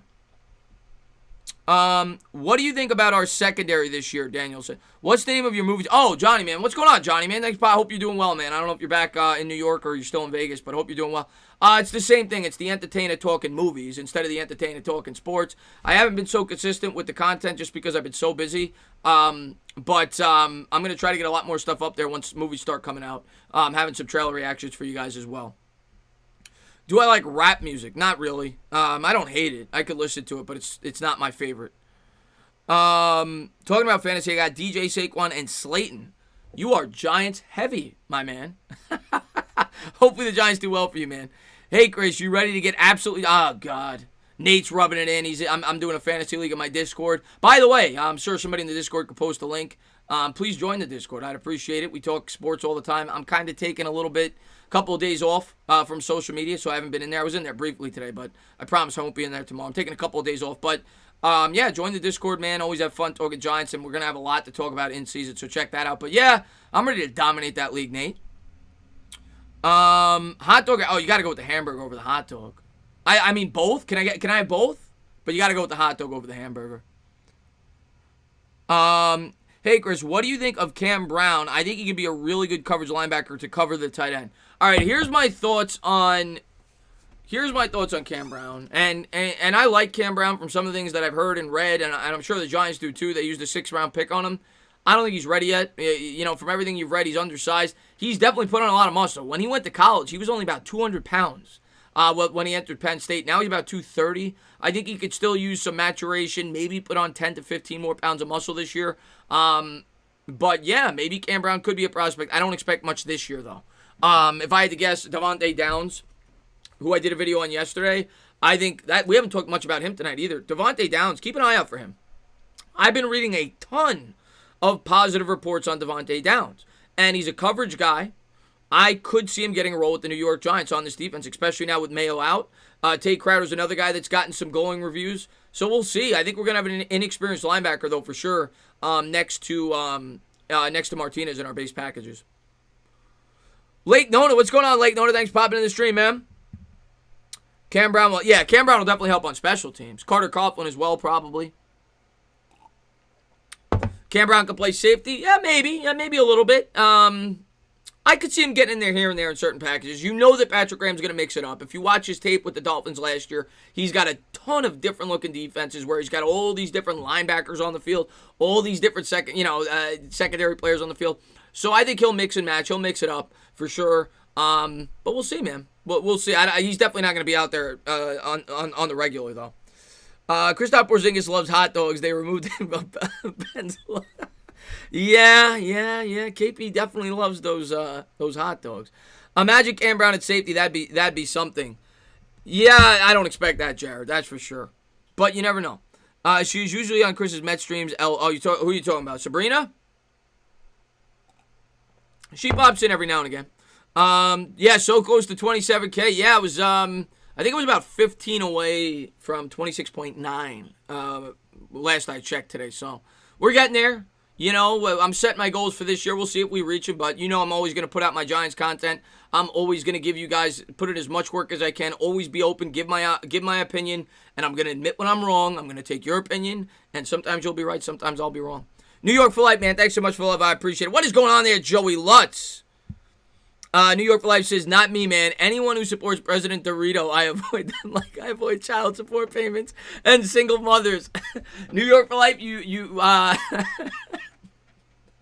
I'm not going to get into politics on here. It divides people. I know that half the people in here probably love Trump, and half the people, well, I don't know about half the people, but there's a portion of people in here that probably love Trump, and there's a portion of people that hate him. I'm not going to get into it, but I would definitely suggest avoiding pregnant mothers. That's usually not a good idea when you're looking to date. That's for sure. New York for Life, and I appreciate you for popping into the stream, man. Road to 1 billion subs. That'd be great, man. One of the best D-lines in the NFL if we traded for Ngakoue and went 4-3 with Ngakoue, Tomlinson, and Lawrence. Elvis says, we're never going to go 4-3. We're always going to be versatile. I don't think we're ever going to have a defense with at least Patrick Graham where we're going to be a traditional 4-3. I don't see that happening. Let's see what you got here. Are you doing any stream tomorrow, Baruch? I think I'm going to do the Mets stream. A couple of people came in, we're talking Mets, got me pumped up to do some Mets. I was watching the Mets before I went live. I was just too down, you know. I was planning on doing the Mets today. I was too tired yesterday, and then they didn't put up any runs in the doubleheader. I was like, you know what? I got to take another day off from the Mets. I watched the game. I watched the first 4 or 5 innings, but then I went live here, and I was like, we'll talk about Mckinney. It was a big story today. I haven't done a Giants live stream in a bit, so, but I'll probably do a Mets live stream tomorrow. Do we have cap space for Clowney? Jericho says. Yes, we have cap space for pretty much anyone. We got about $24 million, but I'm not banking on it at this point, but you never know. Do you think Marcus Golden will have another good season? Yes, I do. I think Marcus Golden will have a good season, but he's not going to put up the sack numbers he did last year. The reason being, he's not going to get the same amount of opportunities. He was out there, I think, like 6. I got to look at the numbers. I don't remember them off the top of my head. But he was out there like 65, 70% of the time. O'Shane Ximines was out there like 40% of the time. I think it's going to be a near even split between all the edge rushers. So Golden may have 6 sacks, but I could see him being productive. I don't think he's going to be out there enough to get 10 sacks. But yes, I think Golden could be good. I think he was definitely worth what we signed him for. Zach, man, thanks so much for love, man. I really appreciate it. He says, I'm thinking Darnay Holmes will play cornerback 2 and Chris Williamson slot corner. Listen, man, anything's possible. A bunch of my subscribers have brought up the possibility of Darnay Holmes playing on the outside. I don't think it's going to happen. I really don't. I'd be surprised if it happens. He's been playing exclusively in the slot in training camp. It's what we drafted him for. It's possible. Maybe the New York Giants change their game plan. One thing you'll say about Joe Judge and Patrick Graham, they have preached versatility for the New York Giants. So they want these guys to be able to step in any situation and get the job done. So I wouldn't rule it out. But, you know, if you ask me, I think Darnay Holmes is probably going to be playing in the slot. What do I do when I'm not on? I do a lot of things when I'm not on YouTube. I try to work out. I just got a new treadmill. I'm trying to get in better shape. I didn't do that today. I got to get better with that. Yeah, I watch Netflix. I watch movies. When things are normal, I go out. I have a social life. But right now, things aren't super normal, but it's starting to get back to it. You don't want this fantasy smoke. Oh, Nate, you're coming at me, man. What's going on there, Jake? Thanks for popping in the stream.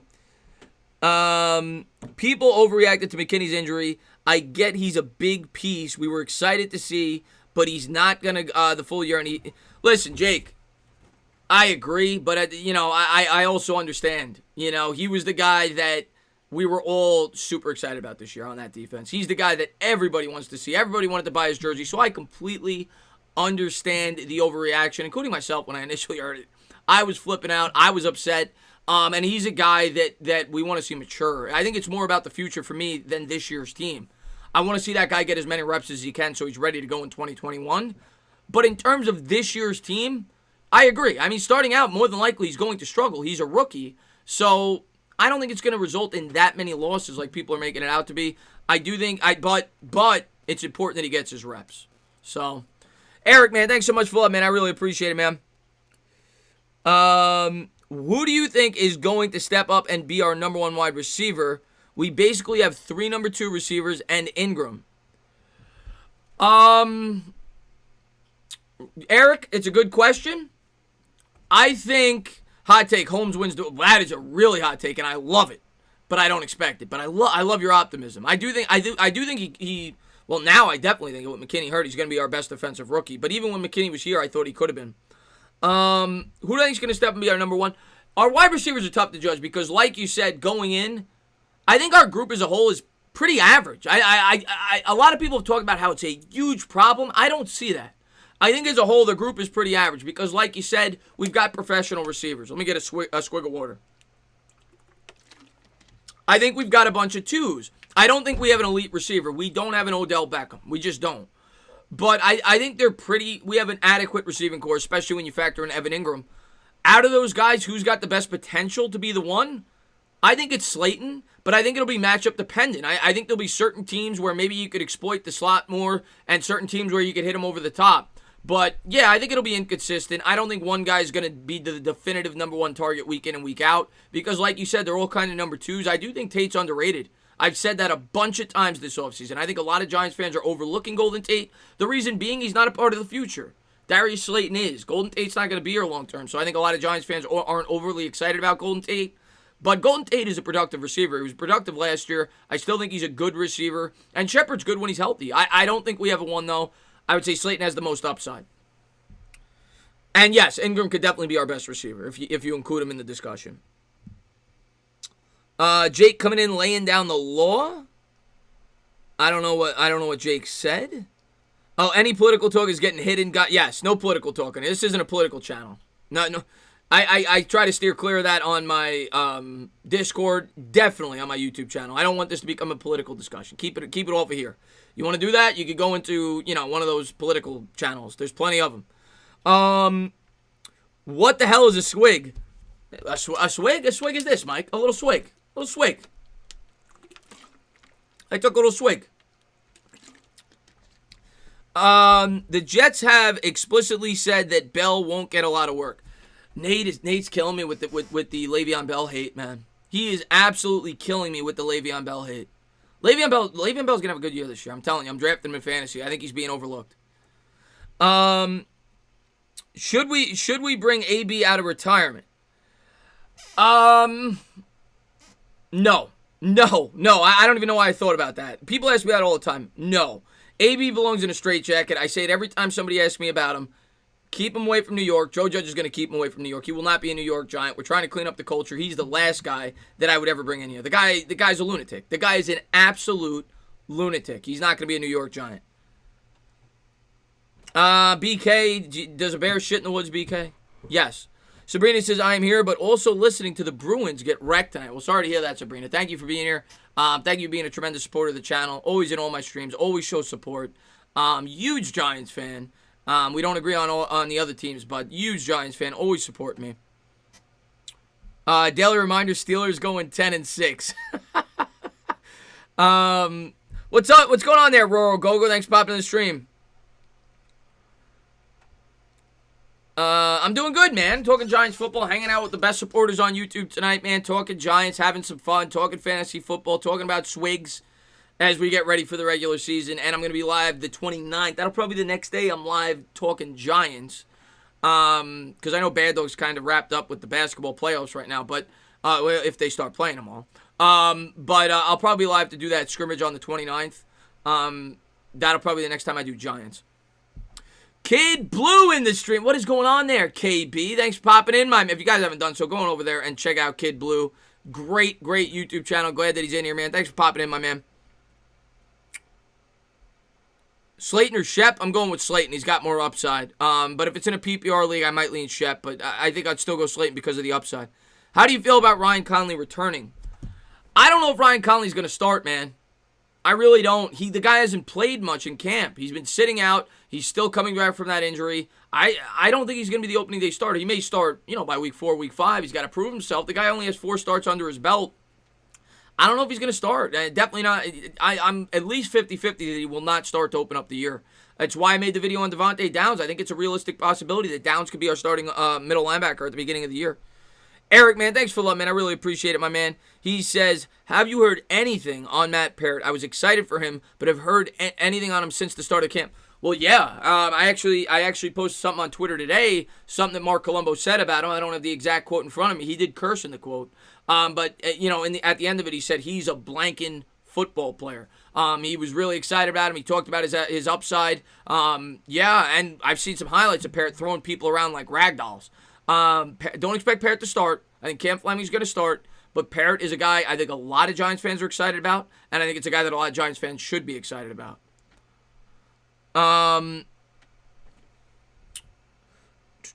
Florida has bases loaded, 2 outs, bottom of the 8th. Diaz got 1 out, then a tough infield hit, 40. Oh, God, don't blow this. Thanks for the update, man. I think Cam Brown should be used at safety, but only as reserve. He is that versatile. We'll see, Carl. Maybe they will get creative. I mean, Joe Judge has talked about versatility, and I think you're going to see some out-of-the-box thinking. I don't think it's going to be a typical. I think you'll see versatility. I think you'll see some out-of-the-box thinking from Joe Judge. That's for sure. Maybe they will get creative. We'll see. I don't think it'll be in an every-down role. That's for sure.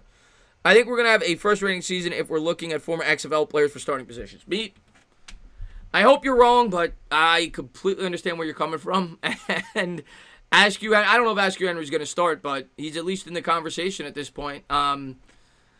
It's not good, man. But last year was the same thing, man. We had Ballantyne start. The guy was, he went to a D3 school. He was a 6th-round pick. I do think we could struggle, and I hope that's not the case. But the most important thing, like I've said all along, is Daniel Jones this year. We gotta know that we got our franchise quarterback going forward, and year 2 is the year that you really get to see it. Let's see what we got here. You streaming kickoff KC versus Houston? I'll probably do that, Cody. I'll probably do that. I know that's on a Thursday night, opening night for football. I'll probably do that, and I'll probably do a game on Sunday because the Giants play on Monday. I'll probably do that. I'm not going to be streaming a ton of broad NFL games this year, though. I'm going to focus a lot of my attention to the New York Giants. Last year I did every Monday night, Sunday night, Thursday night game. I'm not doing that this year. Instead of doing that, I'm going to talk Giants. I'm going to have a Giants show on Sunday night recapping the game or whatever. We're going to focus on the Giants on this channel this year, almost exclusively. Let's see what we got here. What's going on, Cam? Thanks for popping in the stream, my man. People need to stop sleeping on Corey Ballantyne. I think he has potential to be a cornerback, too. Ballantyne Island. Ballantyne Island. Ooh. That has a nice ring to it. I don't expect Ballantyne Island. But I love your optimism, man. I love your optimism. So the Mets gave up a run. All right. I mean, it is what it is. It's the bullpen. I don't want to get depressed tonight. What's going on there, X-Man? Thanks for popping in this. X-Man's the man. Thank you so much for being here, man. I really appreciate it, man. Doesn't the Packers and Bears always kick off the... No, Crispy. Usually it's actually the way it's been for a while now is the defending Super Bowl champions kick off the season. If you remember, well, I don't know how old you are, but when the Giants won the Super Bowl in 2007, the Giants kicked off Thursday Night Football. I think it was 2008 when Strahan came out. Traditionally, the team that won opens up the season. Let's see what we got here. What all-time record do you think the KC offense has a chance to break this year? I think all the past records are fair game for Mahomes, and total yards are up there. I mean, I suppose it's possible. Am I gonna predict that? No. Is it possible? Yes. When you have Mahomes and Andy Reid, anything's possible. You literally have the best offensive mind in the sport and the best quarterback together. It's magical. I mean, it's kind of like Brady and Belichick. Yeah, I mean, I wouldn't be shocked if they break records, that's for sure. The guy's unbelievable. The guy, Pat Mahomes is phenomenal, and I've always praised Andy Reid. If you watch my channel, long before they won the Super Bowl this year, I have always said that I was thrilled when the Eagles got rid of Andy Reid. I think he's the smartest offensive mind in football, period. And when you pair that with Mahomes, it's scary. Roldy, man, thanks so much for the love, man. I really appreciate it, man. Sucks what happened to Mckinney. I was looking forward to seeing him start the season. Other note, the shooting of Jacob Blake is in the back has me exhausted at this point. What's your thoughts on the NBA players boycotting? Roldy, I'll give my opinion on that, man. Listen, at the end of the day, I watched the video. It was disgusting. I don't like to get too political on here, but it was disgusting. And, I've talked about this in other videos. there's a problem, man. There's a problem. And if they feel that's what they should do to bring attention to it, I'm not going to tell people what they should and shouldn't do. I guess people could question whether or not it's going to have that much of an impact. Maybe they'd be better off talking about it, but at the end of the day, if they feel like that's the best way to get their message across, I'm not somebody who's going to tell players what to do if they feel like that's the best way to go about doing it and they need to bring attention to it. That's what I'll say, and I'll leave it at that. But Roldy, man, thanks so much for the love, man. Thank you for popping in. What's going on, Word, man? Thanks so much for being here, my man.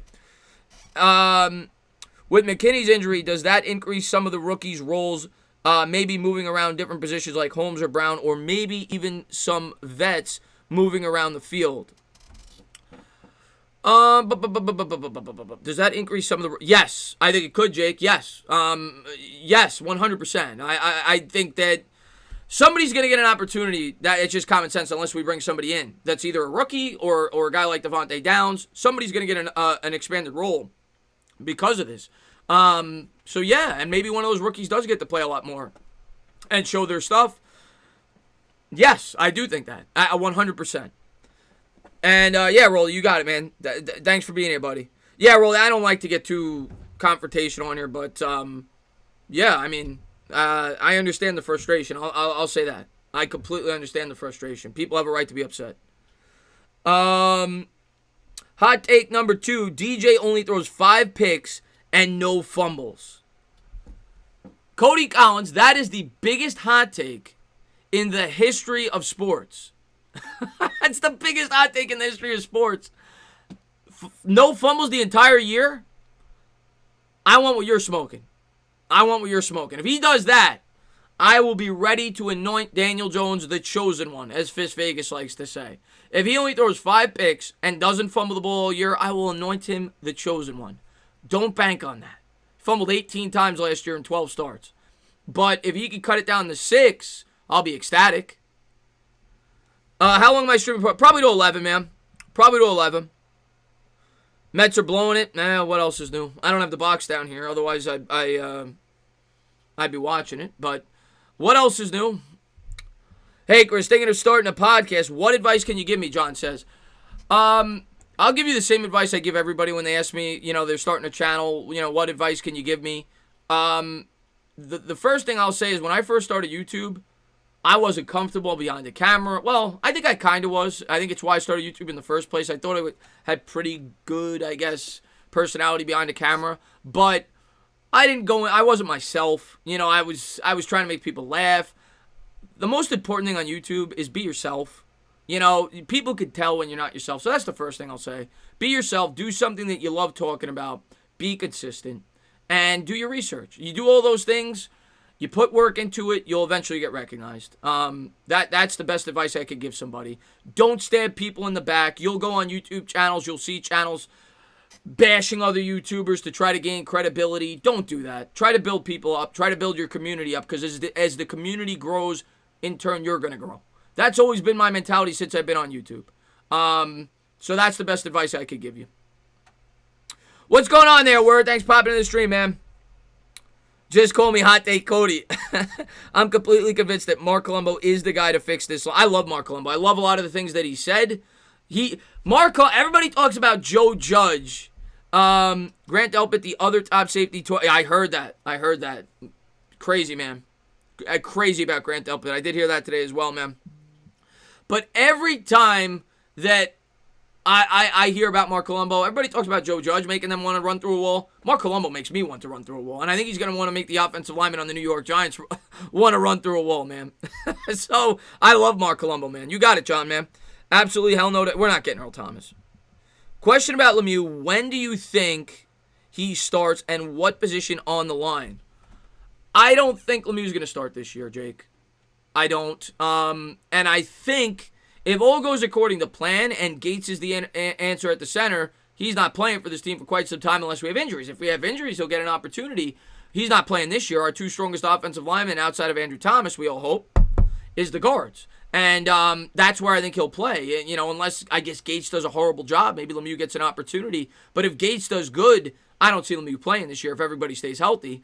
Odds are not everybody will. The other thing that could happen, let's say Cam Fleming's doing horrible on the right side. Let's say he's getting abused. And let's say they feel that Parrott isn't ready. Like, they're like, we don't want to throw Parrott to the Wolves. He's got to have another 4 or 5 weeks of prep. The other thing they could do, and I don't know if they'd want to do this, being that Gates is getting acclimated to a new position if he's starting at center, is move Gates to the right tackle, and maybe Lemieux comes in that way. But at that point, I would think that Pulley would get the start, being that he's got experience. I don't think Lemieux's going to see the field this year without injuries, and he probably more than likely won't see the field the following year without injuries.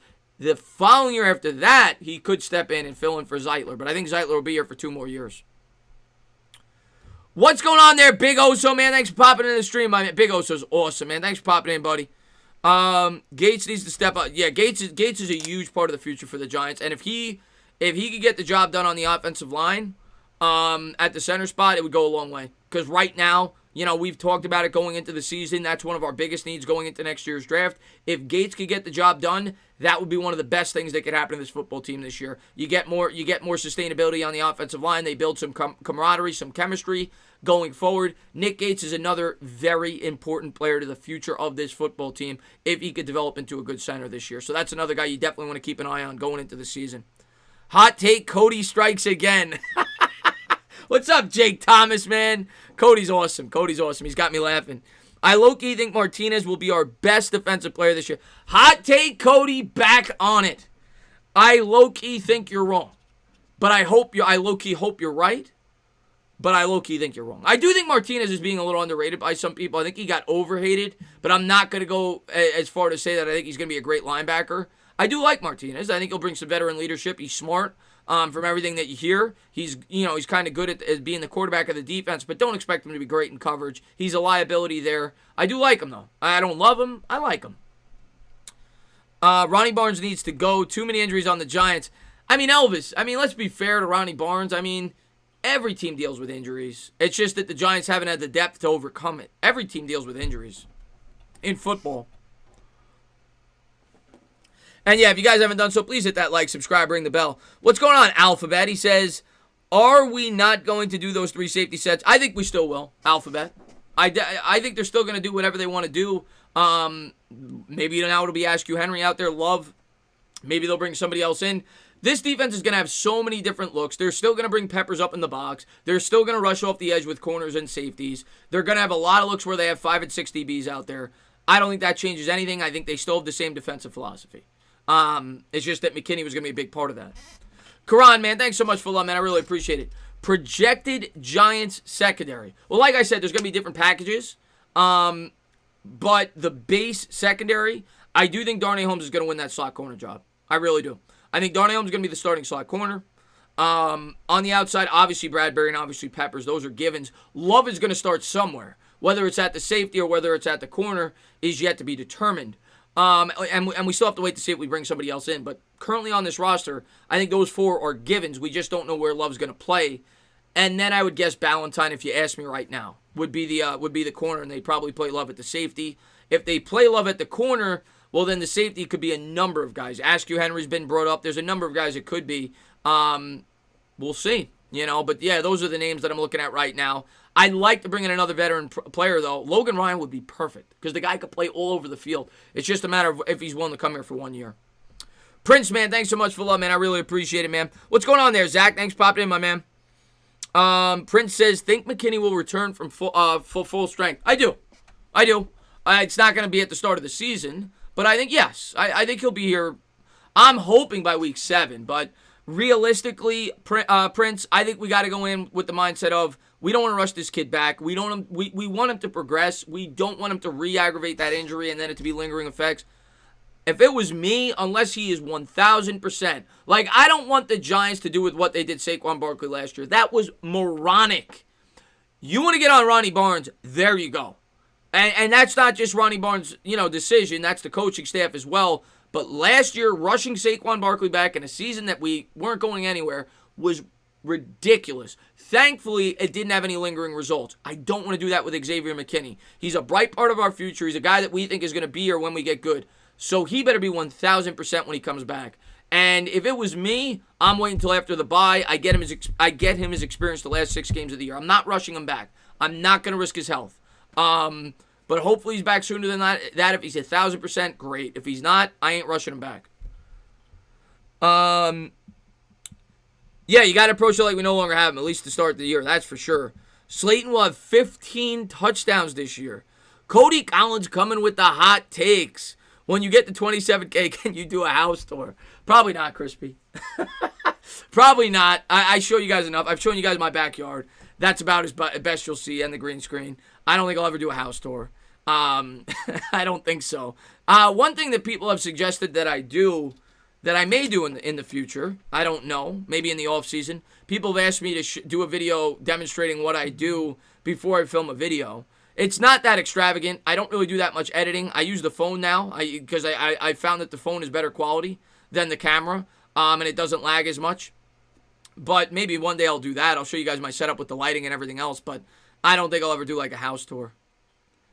Coach Chaos makes me run through a wall. I love Coach Chaos. I like our coaching staff, man. Yeah, Crispy, I know. The Mets give me a lot of agita. We still good without him, though. I like the optimism, Royal Money. How do you feel about Coach Judge taking off the red shirt for DJ? I don't think he's going to do it at this point in time. I talked about it in my video today. I don't know if I'm in favor of it, but here's what I'm going to say, man. For everybody that says you can't do that, that's crazy, what's the thing that everybody complains about the most with Daniel Jones?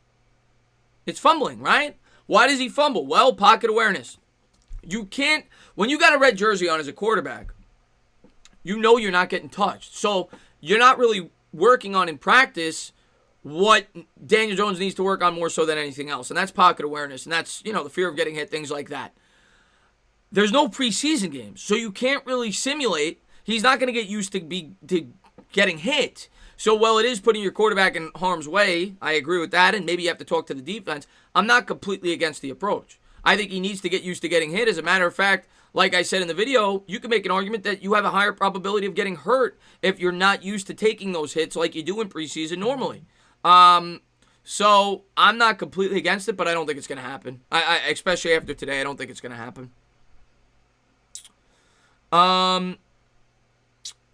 Let's see what we got here. Okay, good night, Chris. Good night, all. Some of us have to sit in Southern State Parkway traffic. Sent you an email on the hat. Well, Waterfly, I really appreciate that, man. Hopefully you get back safe. Southern State Parkway, you got traffic at 10:12. Now, Southern State Parkway, if you're from Long Island, is the worst. But to have traffic at 10:12, it must be an accident.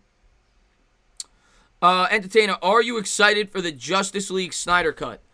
I mean, yeah, I love old Marvel, DC Marvel movies, superhero movies. I'll definitely give it a look. Yeah, I'm definitely excited about it. Saquon will lead the league in scrimmage yards and will be second in rushing touchdowns. That I don't think is far-fetched, X-Man. I don't. I think Saquon Barkley is going to have an MVP-type season in terms of statistics if he remains on the field. Now, we're playing tough teams, so maybe that'll limit his statistics a little bit. But Saquon Barkley, to me, is going to come out ready to rock. The guy's in ridiculous shape. They've improved the offensive line. The offensive philosophy, I think, is going to revolve around Saquon Barkley. Saquon Barkley's going to beast this year. If this team is going to have any chance of making the playoffs this year, Saquon Barkley is going to be the guy that carries us. Period. End of story. And I agree with you. I think Barkley's going to have a monster year. Once you get to 30K, show us your search history. That I won't do either. BK. That could get dangerous. No, I have pretty boring search history. What's going on, Newsdar? Thanks for popping in the stream, my man.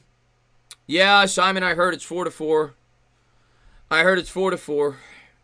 Can we create a first-person VR game of Andrew Thomas versus Josh Allen? I know I'm annoying with that, but what he did is not normal.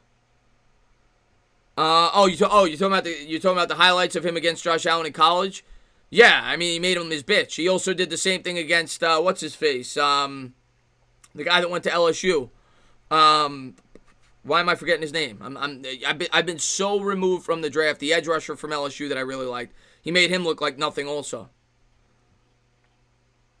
I'm doing good, Newsdar. Thanks for popping in the stream, man. What will our quarterback depth chart look like week 1? I think every quarterback makes it except for Tanny. I think we're not going with 4 quarterbacks. I think we go with 3 quarterbacks again. Cooper Rush has experience with the playbook, with Jason Garrett and the Cowboys offense, and I think he's a vital asset. in the quarterback room because of that with the shortened offseason. So I think he's going to make the team if I had to guess. If they only go with 2, Colt McCoy's the clear backup. Colt McCoy's been around the league. He's a savvy veteran, and he's a guy that could step in if Jones goes down and at least be decent. So I think McCoy's your clear backup, and I think if they go with 3, it's got to be Cooper Rush. If Tanny makes the team this year, I'm going to be pissed off.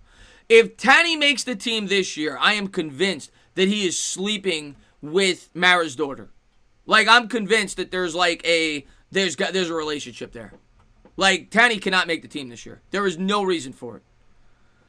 Chason, yeah, Caleb on Chason. There you go. Thank you for reminding me. Giants win week 1, 27-14. I hope you're right. I hope you're right. The one thing I'll say, my prediction for that game is this: if the Steelers score over 20 points, we lose. If the Steelers score over 20 points, we lose the game.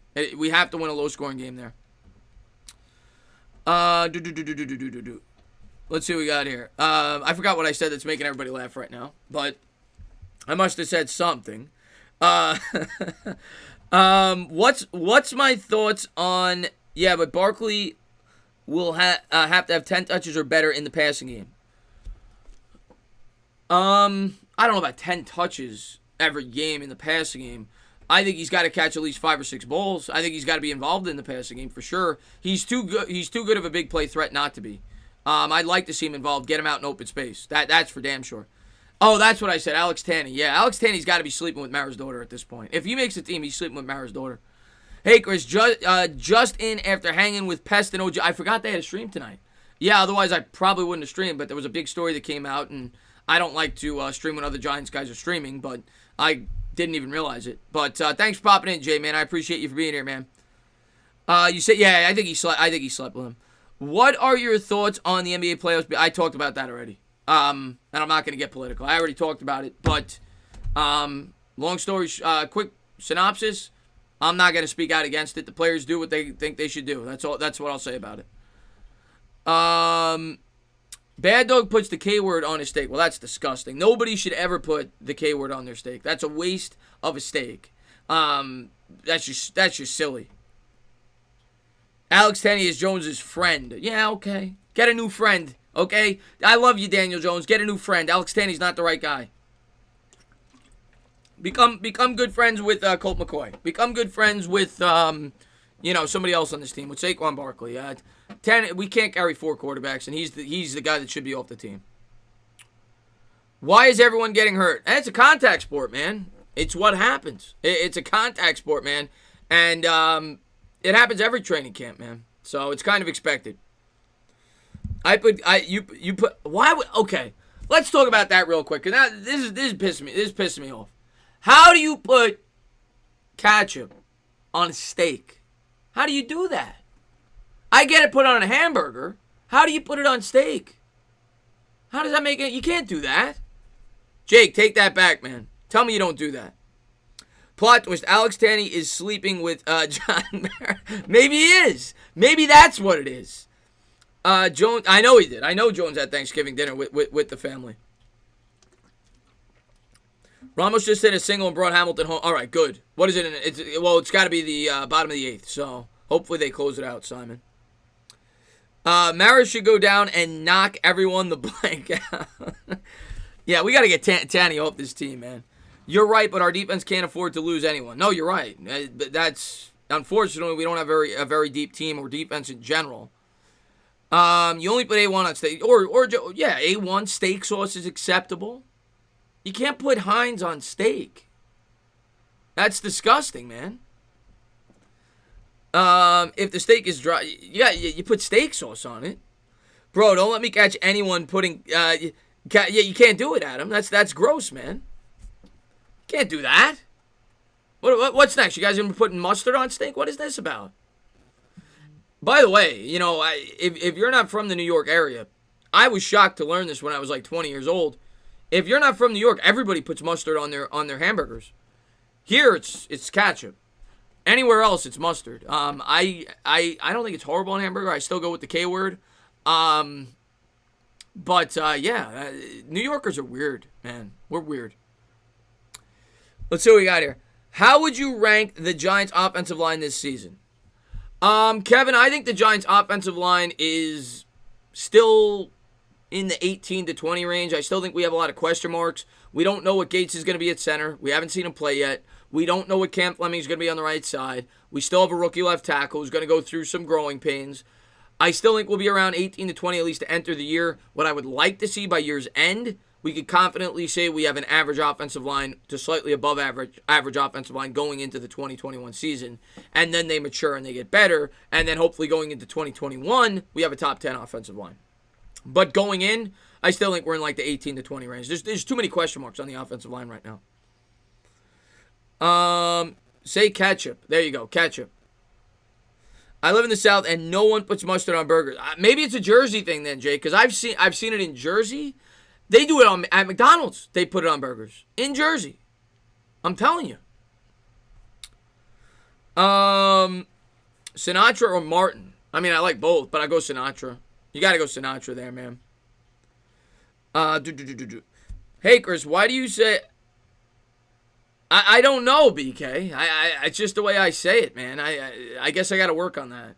It's a word I mispronounce. It happens. I think unless the Giants have McKinney, they have a bottom 5 secondary, Ravens fan says. I think that's fair to say. You know, and I hate admitting that. But, I mean, we're missing 2 guys that we thought were going to be starters for us. We're missing DeAndre Baker and we're missing McKinney. And we have a bunch of inexperienced players back there. Not to say that they weren't not experienced. We have 2 really good players in the secondary. That's Bradbury and that's Peppers. But we've got a lot of question marks. And maybe they'll prove people wrong. Maybe they'll mature. And maybe we won't feel that way going into the season. But, yeah, I mean, right now, I can't say the secondary is a strength. That's for sure. But like I said, hopefully they prove us all wrong, man. They go out there and they produce. You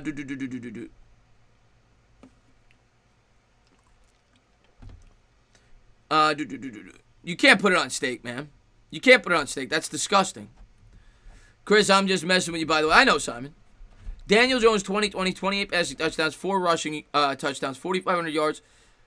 I'm not going to go that far, Connor. I think the touchdowns are very realistic. I think he's going to be right around 28 touchdowns. The rushing touchdowns are pretty realistic. Maybe 3, maybe 2 or 3. The yardage, I don't think will be that high. I think he's going to be around 4,000. 3,900, 4,000. I'll go 28 to 30 touchdowns. Maybe 11, 12, 13 picks. And I'm hoping he cuts the fumbles down to like 8. That's what I'm hoping for. Diehard Giants fan announced. What's going on, man? K-word on the steak is... Yeah, you can't do it. It's disgusting.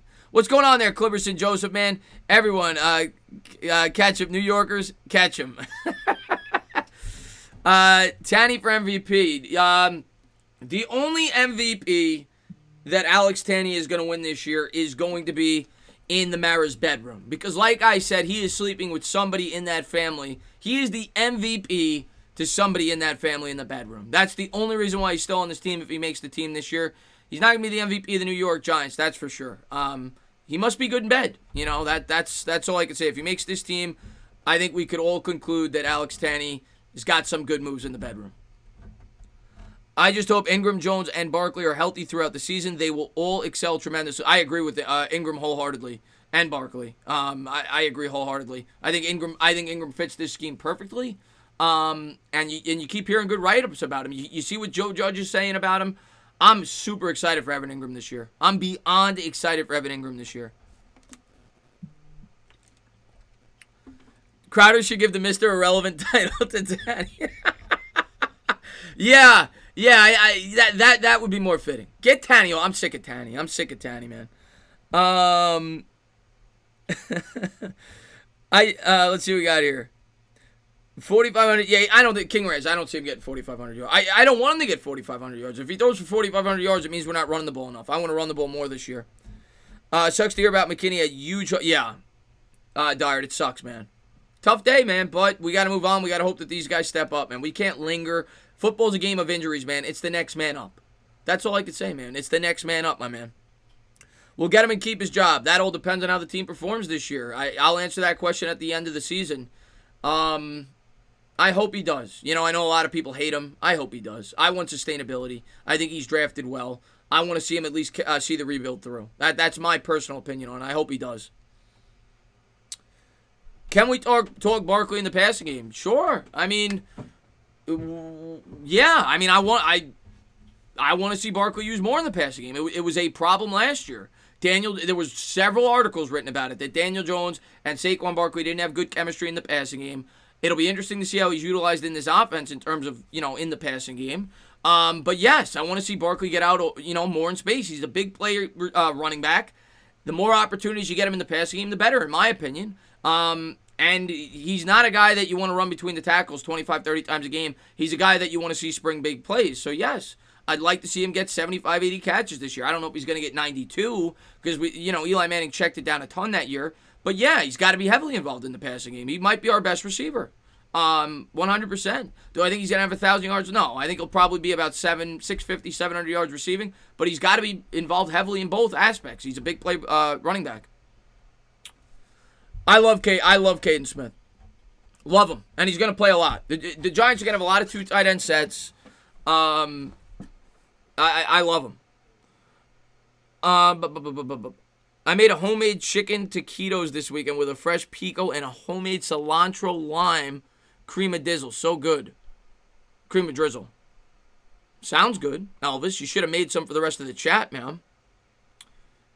Yeah, Jones, I agree. Jones has to check it down more this year. I agree with that. And I don't like quarterbacks to check down. Or maybe they just need more design plays to go straight to Barkley in the passing game, but he wasn't used enough in the passing game last year. Now, a lot of that might have to do with the fact that he had a banged-up ankle and couldn't make the cuts and things like that. That's very possible that he wasn't the same threat in the passing game. But, yeah, 100%, man. Have a good night, man. Gonna watch the replay. King 26 Reyes, man. Thank you so much for being here, man. Thank you so much for all the love and the support you always show the channel. I cannot... What's going on there, Paul Maxwell, man? Thanks for popping in the stream, my man. Stand up! What up, Chris? I cannot believe that... Yeah, it's... Listen, man, it's a tough break. It's a tough break today, man. But, like I've been saying, man, I'm not going to go into the year pessimistic. I'm still going to go into the year excited to see this team grow. And hopefully that just means somebody else gets another opportunity to step up. And we all know, if you're a dire Giants fan, like dire Giants fan is in the chat, we all know that when they strap it on Sundays, we're going to go out there with enthusiasm. We're going to root these guys on like we do every week. And we're going to hope for the best and hope they could get the job done. I'm not going to go into the year with my head down. That football's a game of injuries, man, and it's a game of the next man up. And you can't quit on your team.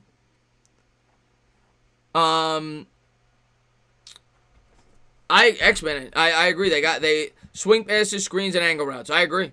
I'd like to see more wheel routes. I'd like to see him get more involved down the field. Saquon Barkley in the passing game. What's up there, sports expert? Thanks for popping in the stream. The card coach. I thought that was you, card coach, because I remembered the picture. I didn't realize you had 2 YouTube names, but I was gonna say, is that card coach? Because I remember the picture. He says, "Hi, I'm Paul Maxwell. I was logged in another account. Now you know my name." Well, Paul, I'll call you if you want me to call you Paul. I'll call you Paul from now on. But thank you for popping in the stream, man. Mets win 5-4. There you go. All right. So I'll stream the game tomorrow. I said to myself, if the Mets win tonight, I couldn't find it in myself to stream the game today. After they put up 0 runs over 14 innings, but they won today.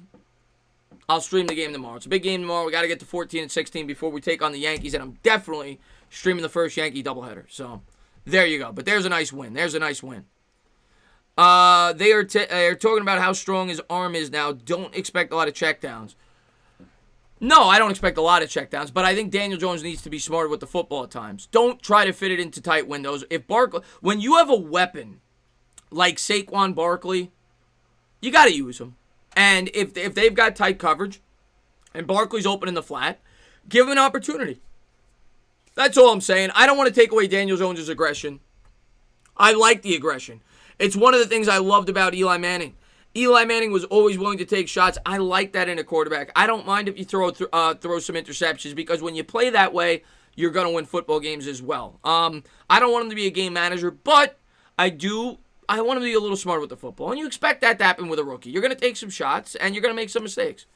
Roldy, man, thank you so much, man, for the love. Roldy's the friggin' man. He says, the assumption of us having a winning season is too much to ask. I understand it's the NFL. Anything can happen, but we're facing a lot of challenges, new schemes, COVID. First 5 teams are better teams, not to mention we're a young team. Realistic. Yeah, I mean, I agree. And that's pretty much what I've tried to express this offseason. I agree. There was way too many factors, and it's football. Like I keep saying, if you want to go in optimistically, if that's what it takes for you to get up for the season. For me, I don't need that. I'm going into this year excited about the progression, excited for Joe Judge. I'm excited for this young team to get better. But if you need that in the back of your head to say there's always a chance to make the playoffs, to go into the season, to watch the games and be excited about the team, I'm completely for it. I'm not going to lie. It's football. It can happen. Crazy things happen in the NFL. But like you said, with every factor that you just said, if you're being realistic, you can't go into this year with playoff expectations.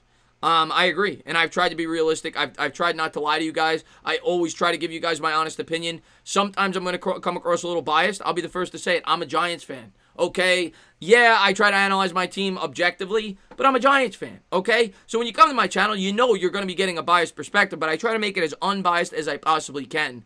And realistically speaking, I agree with you. I don't think we're a playoff team this year. Simon, man, thanks so much for the love. He says, to sum it up, Mets win and DeGrom hates being a Met. Yeah, that's DeGrom doesn't get the win after he pitches his ass off again. That's been the story of DeGrom's career. That's been the story of DeGrom's career since he's been with the team, man. I'm not changing my name. You shouldn't change your name. That name's friggin' awesome, diehard. And John says, gotta go, Chris. Thanks for the advice. Maybe we could go. Listen, man, when you start your channel, when you get it up and running, the one thing I always say, and I don't know if you're still here, John, the one thing I always say to new content creators, I am always open to working with anybody. But what I suggest is before you come on my channel, make sure you got some content on your page. Make sure you're putting out good content, because if you come on my channel and people go to yours and you're not ready, you don't have a lot of content up there, they're not gonna stick around. They're not gonna watch the content. So get your content down, perfect your craft, and I'll definitely have you on soon, man. Thank you for popping in, buddy. How do you feel about Devontae Downs and Garrett? I think Downs has a chance to start. Or I made a video on him yesterday when I did some research on him and listened to some of the things that the people have said. Watch some highlight clips. I'm impressed by Downs. I don't know if he's going to start, but I could see him getting some opportunities in sub packages, third and long, second and longs, things like that. So I'm impressed with Downs. I think he may carve out a niche with the New York Giants this year. Jones fumbles will go away. I think they will too, Royal. I really do. I am optimistic in that aspect. I really do think Daniel Jones is going to perform well in that aspect. I don't like Judge standing over the huddle. The huddle is the player space. From little league to college, huddle is the player space. That's fair to bring up. And Elvis, a lot of people are going to, this was to be expected. It's his first training camp. He's a big question mark. He's 38 years old. It's not an established coach like Mike McCarthy or Ron Rivera. So this was to be expected. People are going to critique every little thing the guy does. And it is what it is. And Joe Judge had to know that he was going to deal with this. It's why he had fun with the media today. And it's not going to be an easy job. It's not. Joe Judge took over a tough job. It's New York. It's not the same situation that Tom Coughlin took over. Tom Coughlin came in. They were a pretty ready team. This team's not there yet. They're not there yet. He's going to have to deal with some scrutiny in his first year. Hopefully he's ready to overcome that. He's a tough guy, seems like a tough guy, and hopefully he gets this team going in the right direction. Yeah, McKinney's out, JD. McKinney's out. It's not the whole year. It's probably going to be at least 6 games, though. He's out. Was it true that McAdoo wanted the team to get Mahomes in the draft? I mean, I've never talked to McAdoo, but yes, some things have come out. That, yes, Ben McAdoo wanted Pat Mahomes. He wanted the Giants to trade up to try to get Pat Mahomes. Yes, that has come out. We'll never know if that's the truth, but yes.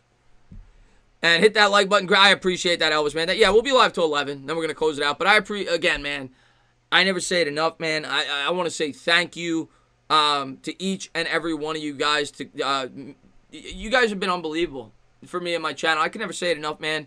All my diehards that watch my videos, even in the deadest of dead times, you guys have been incredible. You guys inspire me to go live. You guys inspire me to make videos.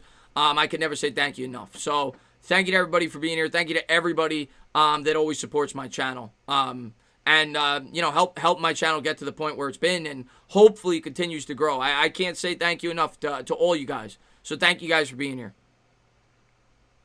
What games will I call week 1? First off, let me get some more water. I'm going to call the Redskin-Eagle game more than likely because the Giants are playing on Monday. Normally, I'm just going to do the Giants game this year. Like I said, I'm normally just going to do the Giant game. And I'm going to focus my Monday nights and stuff on Giants shows. It's going to be a Giants channel this year. But opening week, I'll probably do the opening night game on Thursday night. And I'll probably do the Sunday night, the Eagles game. Eagles football team at 1 o'clock. I'll probably do that. Because the Giants aren't playing. They play Monday, so I'll probably do that. Real New York Giants Mafia, man. You're the man, dude. Thank you so much for being here, man. And Card Coach, man. Thanks for love. I appreciate it. He says, Card Coach, cool. It's like a nickname. Your choice. We got to talk some poker off stream. I'm assuming you're a poker guy. I think you live in Vegas. I'm assuming you're a poker guy. I absolutely love poker. We're going to have to talk some poker off stream. That's definitely one of the things that I love playing poker. Can't do it enough. So we're going to have to talk off stream, Card Coach. We're going to have to talk some poker. JD, man, thank you so much, man. Do you think Garrett will scheme open wide receivers like Dak had in Dallas, or was that a product of a great team around? Well, Garrett didn't call the plays. I think it was, he came there in, I'm trying to remember what year he came there. Was it 2010? No, it was before then. What am I saying? He was there in like 2007. He stopped calling plays in the last 6 years. What I expect from Garrett is, like I've said all along, I expect deep throws down the sideline. I think they're going to take shots down the field. I think the tight end will be heavily involved. Witten had 4 1,000-yard seasons in the 6 years in which Garrett called the plays. Didn't have a 1,000-yard season any other time in his career. So I think Ingram's going to be heavily involved. Caden Smith will be heavily involved. I think they'll take shots on the outside, deep shots down the field, and I think they'll be committed to the run. You look historically, running backs did great with Jason Garrett as the offensive coordinator, the guy calling the plays. Of course, they had a great offensive line, but Darren McFadden had a great year. DeMarco Murray led the league in rushing. So I think they'll commit to the run, and I think they'll take shots down the field, and they'll try to use the middle of the field with the tight end. Not a lot of, what's his name? Cole Beasley. Cole Beasley complained that they didn't use the slot receiver enough, so Sterling Shepard may be frustrated if he's in the slot. But I think they're going to use a lot of shots down the outside. Let's see what we got here. Yep, been in Vegas for 10 years. Yeah, I love Vegas. I haven't been to Vegas in about 2 or 3 years, but I've been to Vegas a bunch. Love Vegas. Do you still do? Of course I do streams with Bear Dog. Normally we do the Giants show. Like right now, it's kind of a hot time for him, so it's hard to fit in the show. I mean, the guy does basketball streams, like every other night. But yeah, I mean, maybe we'll do the Giants show this week. I don't know his schedule. I got to text him tomorrow. As far as the Lakers go and everything else. So if he's free Friday, maybe we'll do the show. But yeah, that's definitely going to be a thing very soon, the Giants show. Diehard, man, thanks so much for that, man. I really appreciate it, man. He says there will be a higher percentage of RPO this season. Last season, the offensive playbook was made more for Eli. Thoughts? I completely agree. That's a very good point you bring up. We didn't see a lot of RPO last year. That's a really good point you bring up. I don't want a lot of design runs for Jones, though. I talk about it all the time. But yes, I do. What I want to see more so than anything else is play-action rollouts. Let Daniel Jones' athleticism give him the ability to extend plays. That's more important than anything else. I like the RPOs on the goal line. Give Daniel Jones the option to run at the goal line. As something else that could trick the defense at near the goal line on the 1 or 2 yard line. But I don't want a lot of design runs. I don't want to see Daniel Jones getting injured. He got hurt last year when he was running up the middle. But yeah, I'm sure the playbook will be more designed for Daniel Jones from the start of the season. For sure. That's a good point you bring up. When the Giants play the Raiders out here, I will get us tickets. Listen, I'm in, man. I'm in. I am in, Card Coach. When the Giants play the Raiders, that is an excuse to go to Vegas for a weekend. When do the Giants play the AFC West? They're playing the North this year. They might be playing the West next year. They played the East last year. They're playing the North this year. Yeah, because I remember they played the Texans my first year on YouTube. So they're playing the AFC West next year. If it's in Vegas, which it might not be, there's a 50-50 chance. If it's in Vegas, I'm there. It's an excuse to go to Vegas. I've been talking about wanting to go to some road games for the channel once a year. That would be the one to do it. So I'm there, man. I'm absolutely there, man. Chris, how serious is the Darius Slayton injury? TD says. I don't know much about it. It doesn't seem like it's too serious. He's been sitting out of practice. I think he'll be back by the start of the season. It doesn't seem like it's too serious, but who knows? Maybe it's lingering. Hopefully that's not the case. If that's the case, we could be in big trouble. I mean, the wide receiver position we're really thin at. That we could be in big trouble. Daniel's brain has soaked up so much information this year. He's more than ready. A lot of other rookie quarterbacks. Listen, Daniel Jones has been working hard. I've got faith in Daniel Jones. I like DJ, and we'll see week 1. You know, we'll talk about it. We'll see how he does. I'm looking forward to the scrimmage on the 29th and the 5th. I'll probably stream both. We'll talk about it. From what I understand, it's going to be mainly highlights, but we'll definitely talk about it, see how Daniel Jones looks, talk about, you know, what they're doing in the drills and everything else. I'm looking forward to that, but I just can't wait till week 1, and week 1's almost here, and I can't wait. I am so pumped up to see DJ in year 2. I am so pumped up. I am so pumped up for Daniel Jones. Slayton got injured, but it's nothing serious. It happened a couple of days ago. It doesn't sound like it's anything serious. He's been on the sideline. Do you want a classic? I'm always up for a classic chili dog.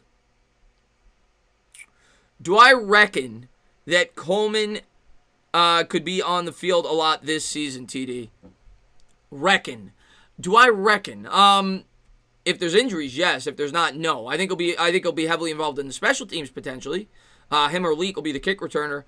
I don't really think he's going to be used much unless there's injuries. I think we have a clear set 3, but maybe he'll get a more expanded role, but I doubt it. But, I mean, knowing the Giants' luck, and specifically at the wide receiver position, there's going to be injuries. Sterling Shepard gets hurt every year, so he'll probably get an opportunity. Chris, going to a game in Oakland is the equivalent. Well, they don't play in Oakland anymore. They play in Vegas. I wouldn't go to Oakland. I'll go to Vegas. The Las Vegas Raiders, right? Deshaun just got his Daniel Jones jersey. There you go, my man. There you go. What's going on, Lestat? Wilton, thanks for popping in the stream. New York Mets, New York Giants in the stream. Thanks for popping in. Not as pumped as Damara's daughter when Tanya is done with her. All right, good night, Tana. Cody, man, thanks so much for being here, man. I appreciate it, man. Allegiant Stadium looks badass. My office right near it. Yeah, I definitely. If they're in Vegas, I'm going. I'm not passing up that opportunity. I almost went for the draft this year. I ended up not being able to go because of the pandemic. But yeah, I'll definitely go to Vegas for a Giant game for sure, man. Jake, man, thanks so much for the love, man. I really appreciate it, man. He says, another great stream from the man himself. Thanks for the time, brother. Go Big Blue. Jake, man, I think you were the guy, the doctor, right? You commented on my video today. That makes me feel smart, by the way, Jake. When I've got doctors subscribed to my channel, that means I must be doing something right. No, but in all seriousness, man, Jake, thank you for being such a great supporter of the channel. Thank you for watching my videos. And I'm looking forward to talking to you more as the season gets going, man. Thank you so much for being here, buddy. Best stream on the net covering the Giants right here, Chris. I appreciate that, X-Man. Thank you so much for being here, buddy. Raiders game is going to be a home game. Is that confirmed, Great Wuda? If that's confirmed, we're doing it. We're doing it. And we're going to hopefully we get a bunch of Giants fans down there. We organize, get to spend, 3-4 days in Vegas before the game. I am completely for that. That'll be my road trip next year, 1,000%. I'm in. I am completely in if they're on the road. Athletic trainer. Okay. Jake, man, you have a great night, man. Thanks for popping in the stream, man. Coop in the house. What's going on, man? Thanks for popping in, buddy. Of course, I had bad news. The Giants played in Oakland in 2017, so it will be played in New Jersey. Oh, man. That is bad news, if that's the case. Hopefully it's not. I would love to go to Vegas. Of course, what's going on, Coop? New Jersey should get more teams? Yeah, I suppose. They don't have any. I mean, technically they have the Jets and the Giants, but they don't have any. They lost. Well, they got the Devils. They lost the Nets. Yeah, I suppose they should. But everybody wants to be a New Yorker. You know that. Even people from Jersey. And I'm not trying to pick on you guys if you're from Jersey, but everybody wants to be a New Yorker. You know that. What do you think about the? I talked about it earlier, Max. I'm not gonna get any deeper into it. I talked about it earlier, though. Yeah, I'm not gonna get more into it. I don't like getting political on here, man. I got your ticket, my man, on me. I will get us good seats. Yeah, I was worried about that. I think that is true. Hey, man, either way, I'm sure I'll make it out to Vegas at some point, and for sure. All right, he asked me 6 times. I'll tell you real quick. The NBA situation, what do I think about it? I think the players, if that's what they feel they need to do to bring attention to the situation, who am I to tell them that? There's a clear problem in this country. That's my take. You could chalk it up to whatever you want, but regardless of whether you think it's, I'm not going to get political, but regardless of whatever you think the reasoning is, there is a reason for people that are African American to be upset. So I'm not going to tell them not to try to bring attention to the situation. That's what I'll say. I'll leave it at that. DeGrom pitched his heart. Yeah, DeGrom has been absolutely phenomenal. Last 2 starts. I watched the first 4 innings before I went live. I streamed the game before. DeGrom has been as good as I've ever seen him. The last two times out, he overpowered the hitters. He was throwing 100 miles an hour. He was just blowing it by him. He was working the top of the strike zone tonight with the fastball. I've been really impressed with DeGrom and the movement on the changeup.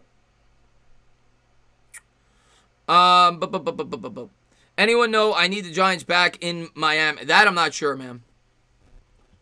The Raiders playing, that sucks, man. I would have loved to gone to Vegas. Yes, BK, I get it every video now. Every video there's like these prostitutes that comment on my videos. I don't even know what's going on, but I've seen it in a lot of other people's channels as well. Is that what they call them? Thought bots? Yes. Let's see what we got here. What's going on, Benjamin, man? Thanks for popping in the stream, my man. That's the game. Geno Smith did exactly what we thought he was going to do against the... Oh, God, yeah. Geno, I remember watching that game at a bar. I was so pissed that Geno Smith was starting that game. I was so pissed that we broke the streak for Geno Smith. And thank you guys for being here. I really do appreciate it, man. Someday, my man. Yeah, Card Coach, definitely, man. I'll definitely make it out there. I'll be in Vegas way before the Giants play there again. That's for sure. I love going to Vegas. You think the Giants should go after Earl Thomas? No, it's not going to happen. The Giants are not going after Earl Thomas. It's not. I made a video on it today because a lot of you guys were commenting on it. I saw NJ.com write an article. It's not happening. It's not happening. I'd be shocked if they brought in Earl Thomas. The guy literally just got kicked off his team for punching a guy in the face. And Joe Judge is not for that. He's talked about kicking guys out of practice if they get into fights. I just don't see it. Maybe it'll happen. I'm not going to cry if they do it, but I don't see it happening. I'd be very surprised if it does happen. Yo, you say, yeah, I mean, that's what they are. I mean, that's what it seems like they are. I click on their profile. They're showing half their tits.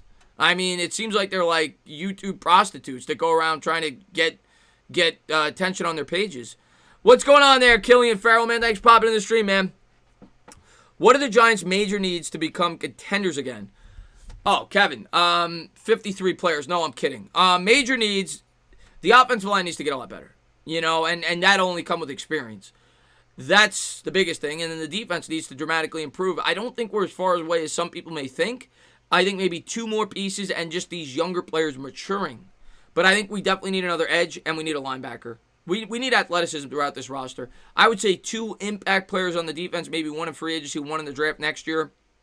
And just the offensive line maturing and getting better, and another impact wide receiver probably.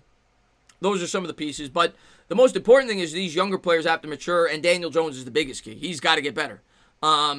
So that's what this year's about, man. Those younger players maturing and getting better. Chris, what's your take on making a new offer to Cockrell or signing Logan Ryan? I would be completely for either one. I talked about Logan Ryan extensively throughout the stream. I would be completely for either one. I would love to work out a deal with Cockrell right now. Logan Ryan is not going to cause you headaches. He's got experience with Judge. He's very versatile. So if McKinney comes back and he needs to play the safety, you can move Logan Ryan around.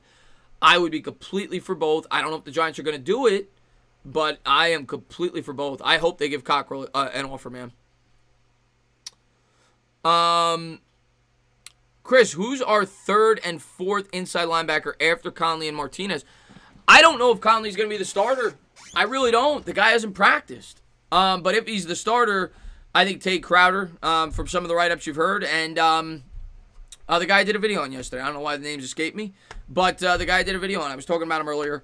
The middle linebacker that was the 7th-round draft pick out of Texas A&M. Those are the 2 guys that I think are going to probably be our 3rd and 4th linebackers.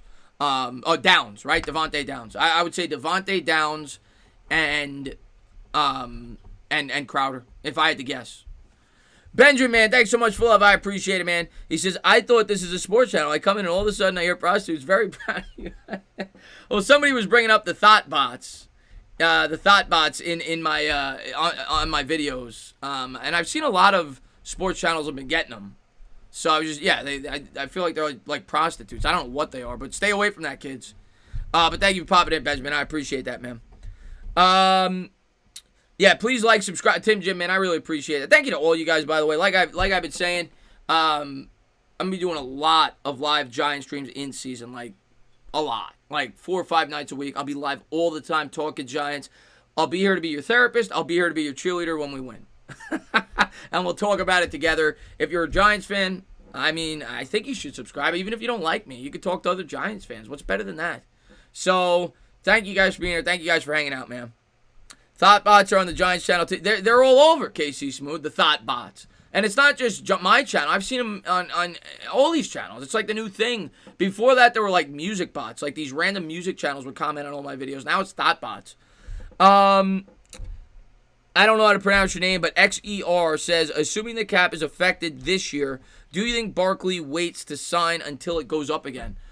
I do, actually, if Barkley is smart. He's still going to be making $10 million a year next year. And if the cap is frozen, depending on what the plan is, like if they come out and say the cap's going to be frozen the next 5 years, Barkley should get his money.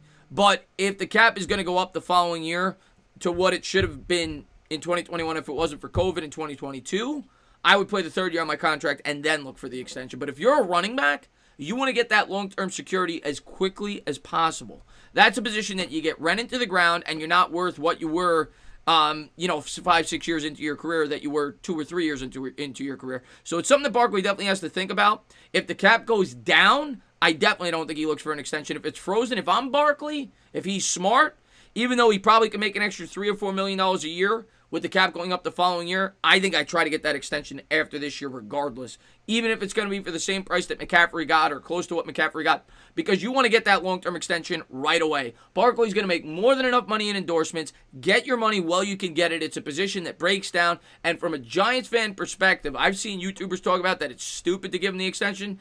I disagree. I think it's the right time to do it because by the time that extension's over, he's going to be 28. If you wait the full years, he's going to be 30. Running backs typically break down possibly at 28, 29 years old. So I think the sooner we extend him, the better. If we're being real with ourselves, Saquon Barkley's going to be on this team. That's not a player we're going to let go as long as he remains healthy. So I'm all for extending him after this year if he stays healthy. If he doesn't stay healthy, well, then that's a different discussion. But I think if he was smart, he would look to extend it as long as the cap stays even. What is going on there, Chris Senorita? Thanks for popping in the stream, my man. What do you think about the new corners that were signed? I think he's a special teams contributor. I think we need a gunner. From what I read, he's really good in special teams. Guy started 3 games his entire career. I know he's a former third-round pick. He didn't play at all last year due to an injury. Maybe he's the guy that starts, but am I comfortable with him starting? No. I think he's here for special teams. He's thought to be a good special teams contributor from what I read. What's going on there, nations? Thanks for popping in the stream.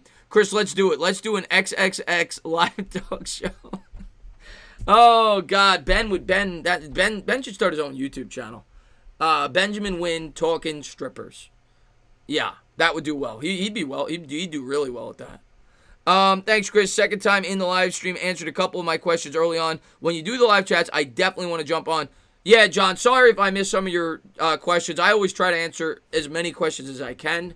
And in season, there's probably going to be more people in here, so it's going to be harder for me to answer everybody's questions. But I try my best. I try to have fun with you guys. I try to talk sports.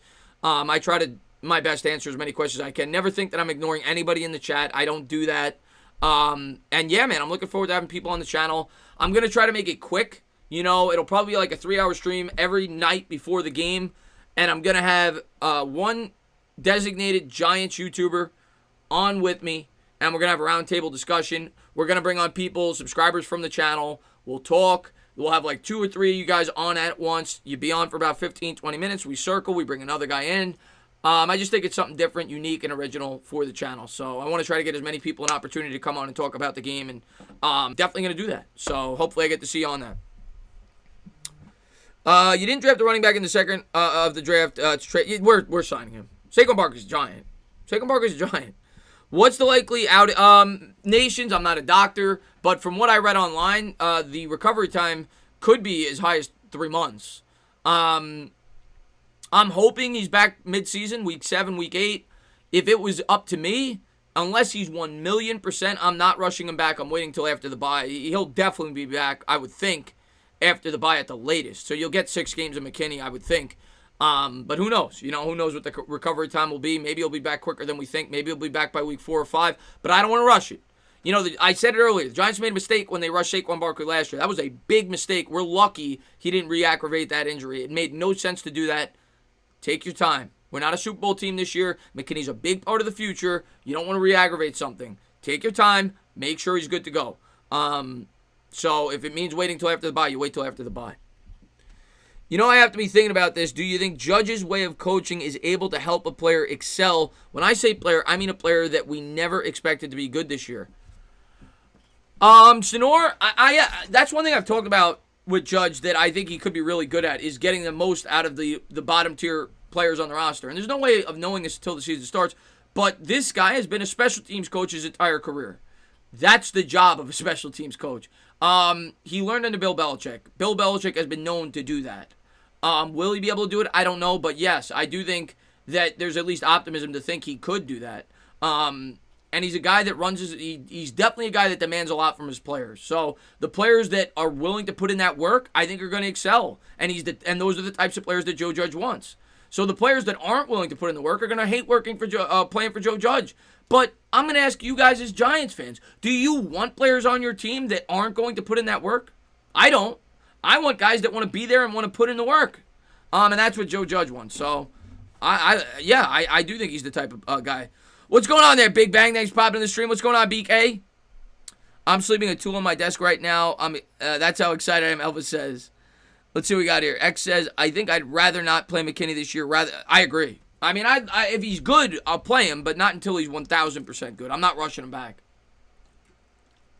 I think he'll be good. I think he'll be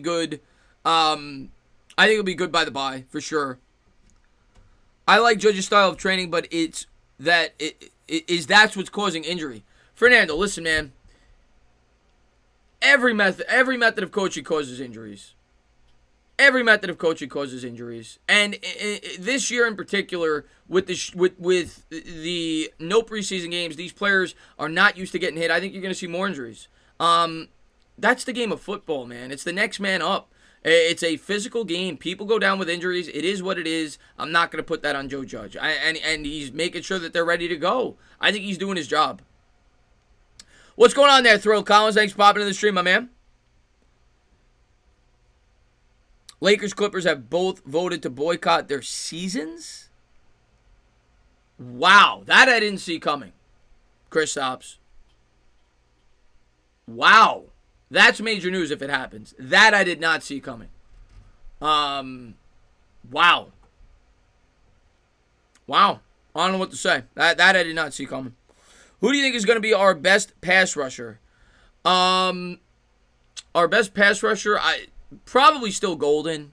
If I'm being honest, I think he's probably still Golden. I know everybody's very high on Jimenez, and he's the new Lorenzo Carter from last year, and everybody's hyping him, and I like Jimenez. I would probably still go Golden, although I'm high on Lorenzo Carter this year. And I'm going to look like a fool, or I'm going to look really smart. But I'm high on Lorenzo Carter this year. But I don't know if he's going to be used specifically as a pass rusher. I could see him used more in a linebacker role at times as well. No more Laker dog. No more Lakers games. That would mean no more. You just have dog at that point. You got rid of the Lakers. So, yeah. But we'll see. I would think if LeBron James is the face of the NBA. The Lakers are the best team in the NBA. If the Lakers are coming out and doing that, now, who knows? I haven't read anything. I'm just hearing it from you. But if the Lakers are coming out and saying that, LeBron James has a lot of pull. That's like Michael Jordan doing back in the 90s. So, we'll see.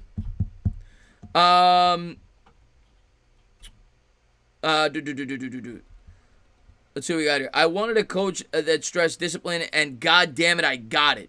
I'm not going to complain now. Yeah, exactly, Afghanistan. You know what, man? Here's what I'll say, Afghanistan, and you know this as well as I do. When it comes to New York, when it comes to sports, and specifically in New York, there are people that are going to complain no matter what. No matter what. And more than half the people that are going to complain about Joe Judge's methods of being too disciplined are the same people that were complaining about Pat Shurmur being a soft bitch. And we're complaining about, the Giants getting spa days late in Tom Coughlin's career as the head coach. And the same people that were complaining when players were falling asleep in meetings. You can't have it both ways. If you want a guy with more discipline, you can't then get on the coach when a couple of guys get injured, which is normal in training camp. It's bound to happen. You can't have it both ways. I think there's a happy medium. I don't think you can be too strict, and maybe Joe Judge will learn that as he goes along. But I wanted this, and I'm not now going to complain now that I got it. Dire Giants fan, man. Thanks so much for love, man. I really appreciate it, man. Saquon Barkley will be the next Adrian Peterson. I think there's similarities, and I think there's differences to their games, but I agree in terms of being a transformational back, a generational back. I think Saquon's obviously a much better pass catcher. Adrian Peterson's probably a better in between the tackles runner. He's more of a hard-nosed guy, likes to work a lot out of the I formation. Both are built like Greek gods. And I do think if there's any running back that is equipped to do what Peterson has done late into their career, still remain at the top of their game that's in the sport right now, it's Saquon Barkley. People say McCaffrey. McCaffrey's like 200 pounds, 210 pounds. Saquon Barkley is built like a tank. I think Barkley is built better to take that pounding than a guy like McCaffrey. So I think in that aspect, he's very similar to Adrian Peterson. Let's see. You can't have it both ways, Royal Money. You can't have it both ways. And that's the way it works, though. There are some people, when it comes to sports or anything in life, they're going to look for something to complain about no matter what. They're never going to be happy. Well, you can't have it both ways. Nothing's ever going to be perfect. If you want a disciplinarian, you have to take the things that come along with being a disciplinarian. You can't then criticize the guy for making players run laps. You can't then criticize the guy for a couple of players getting hurt. If you want a soft coach, then we should have stuck with Pat Shurmur. Why did you want Pat Shurmur gone? He was as soft as they come. Now you got a guy who's the complete opposite, and you're complaining about that before he even coaches one game. Doesn't make sense to me. You got to give the guy a chance, man.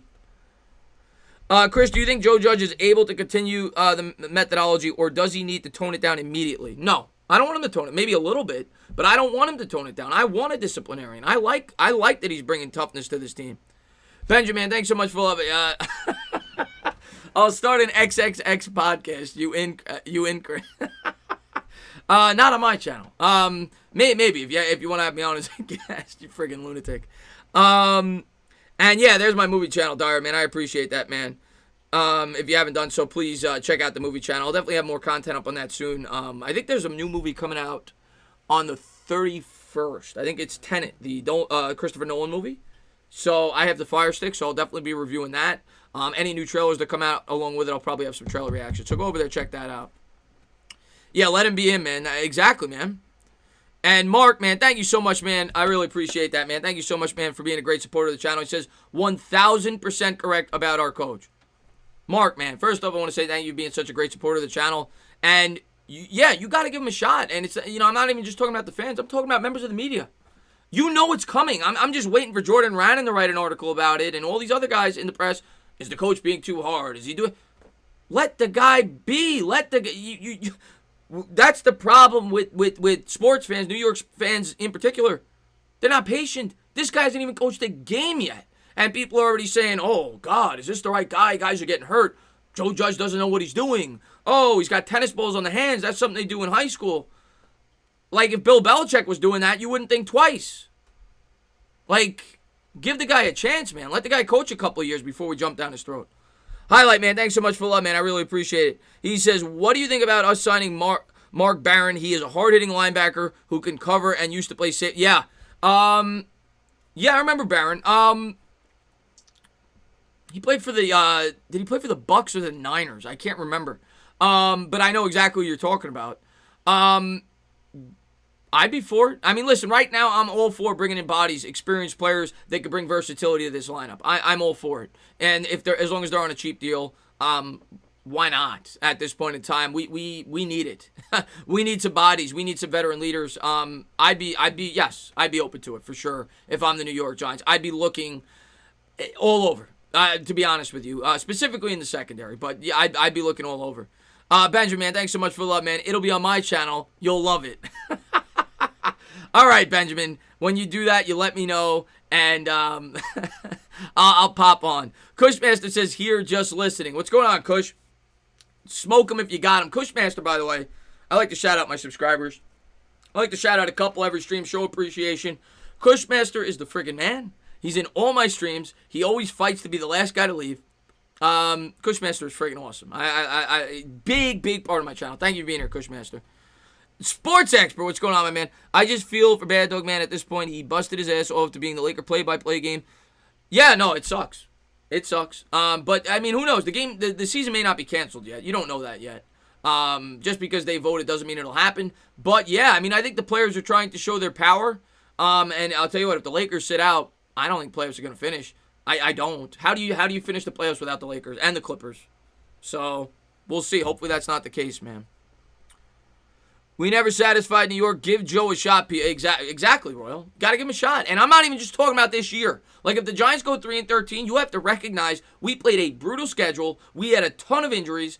We had a lot of question marks coming into the year. You can't say, oh, we got to fire Judge. First year, gone. No. You got to give this guy 3 years. I'm sick of these 2 years and gone. No. You have to give this guy a real chance.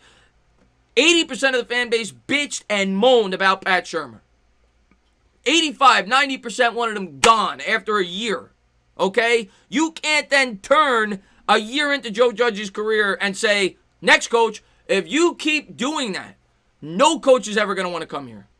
You got to give these guys a real opportunity, and it's frustrating as a Giants YouTuber to see that because I could already see it starting to turn. I could already see the mentality from the media and the fans are going to jump on him. They're already criticizing his practice habits. I know that this team's going to struggle with the schedule. You got to give this guy a real chance, man. And Diehard Giants fan, man, thanks so much for love. He says, I'm hyped about the coaching staff. I can't remember the last time I was this hyped about a Giants coaching staff. I'll have my opinion about Judge in 3 years. Give the guy a chance. Exactly, Diehard. Give the guy a chance. I'm not saying he's going to be the savior, but I'm saying I am willing to find out if he is. I can't find that out in 1 year. I can't find that out in 16 games with an inexperienced team playing a brutal schedule. I can't find that out in 16 games. I don't care if they go 1-16. I don't care. What I'm going to judge Judge on this year is the way he handles timeouts, the way he handles the media, and hopefully the way that the players excel. But I'm not going into the year saying he's got to win 6 or 7 games or he sucks. No. That's not my mentality going into the year. What's going on, Formula Fitness? What's going on, man? Love Formula Fitness, man. I hope you're doing well out there, man. Friggin' awesome guy, man. I hope you're doing well. Thank you for popping in. He says, hey, let me give you a wrench, by the way. Formula Fitness is friggin' awesome. Great guy. He says, hey, Chris, I've been quietly watching your vids. Haven't said much, but I'm pissed about Mckinney. We can't catch a break. Love you, brother. Keep me informed. Formula, man, thank you so much, man. I hope you're doing well out there. I think you're a trucker, and that's a tough job right now. So I hope you're staying safe out there. Thank you for popping into the stream, my man. And, yeah, man, it's just a tough break.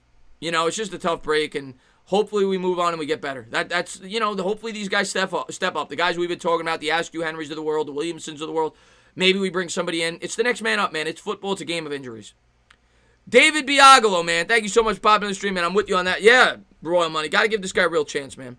Hope all is well. These Judge critics are ridiculous. They act like no other team ever gets injuries in preseason. Last year, we lost a whole... Exactly. Listen, David, it's these same people that are complaining that Joe Judge is too physical. Like, okay, guys, let's just stop tackling.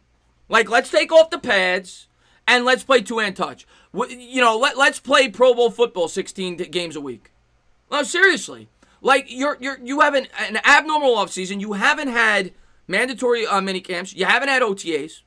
You've had a normal offseason cut in half. And then you're going to get critical about the guy getting too physical when he only has 12 padded practices and he has to get this team prepared to go up against one of the most physical teams in football week 1 in the Pittsburgh Steelers? What are we doing?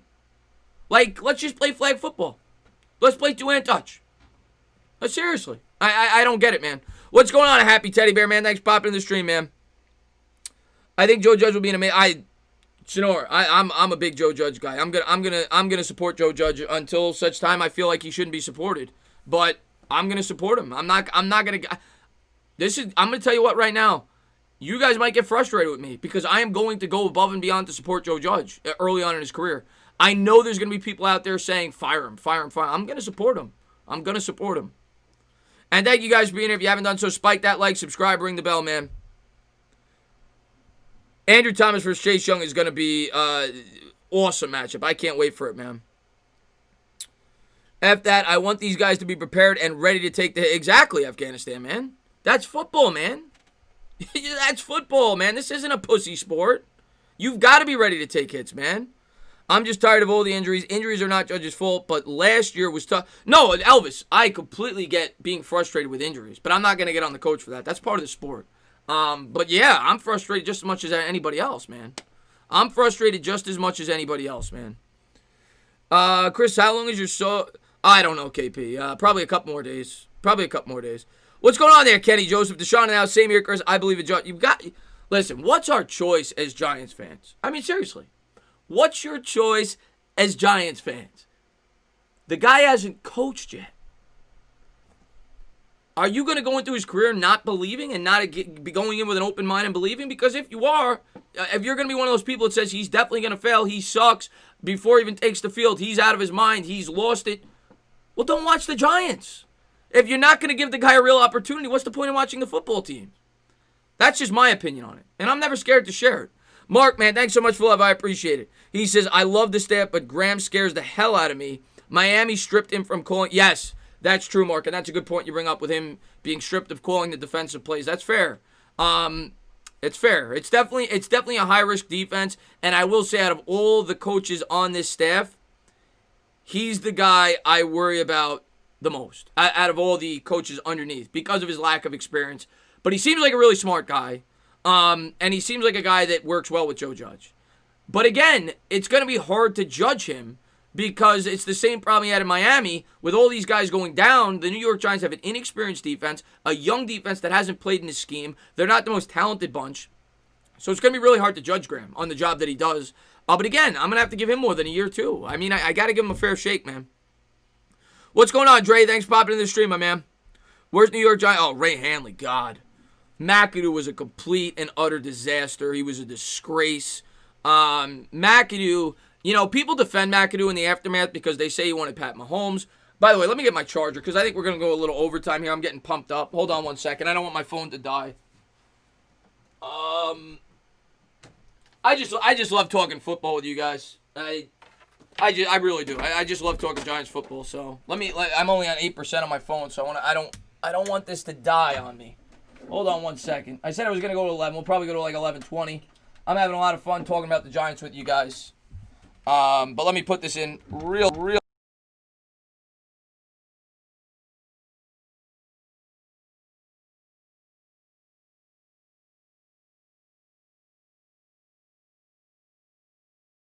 Thank you so much, man. I appreciate it, man.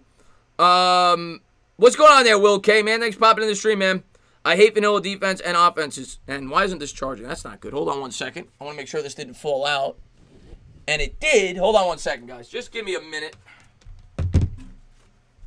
I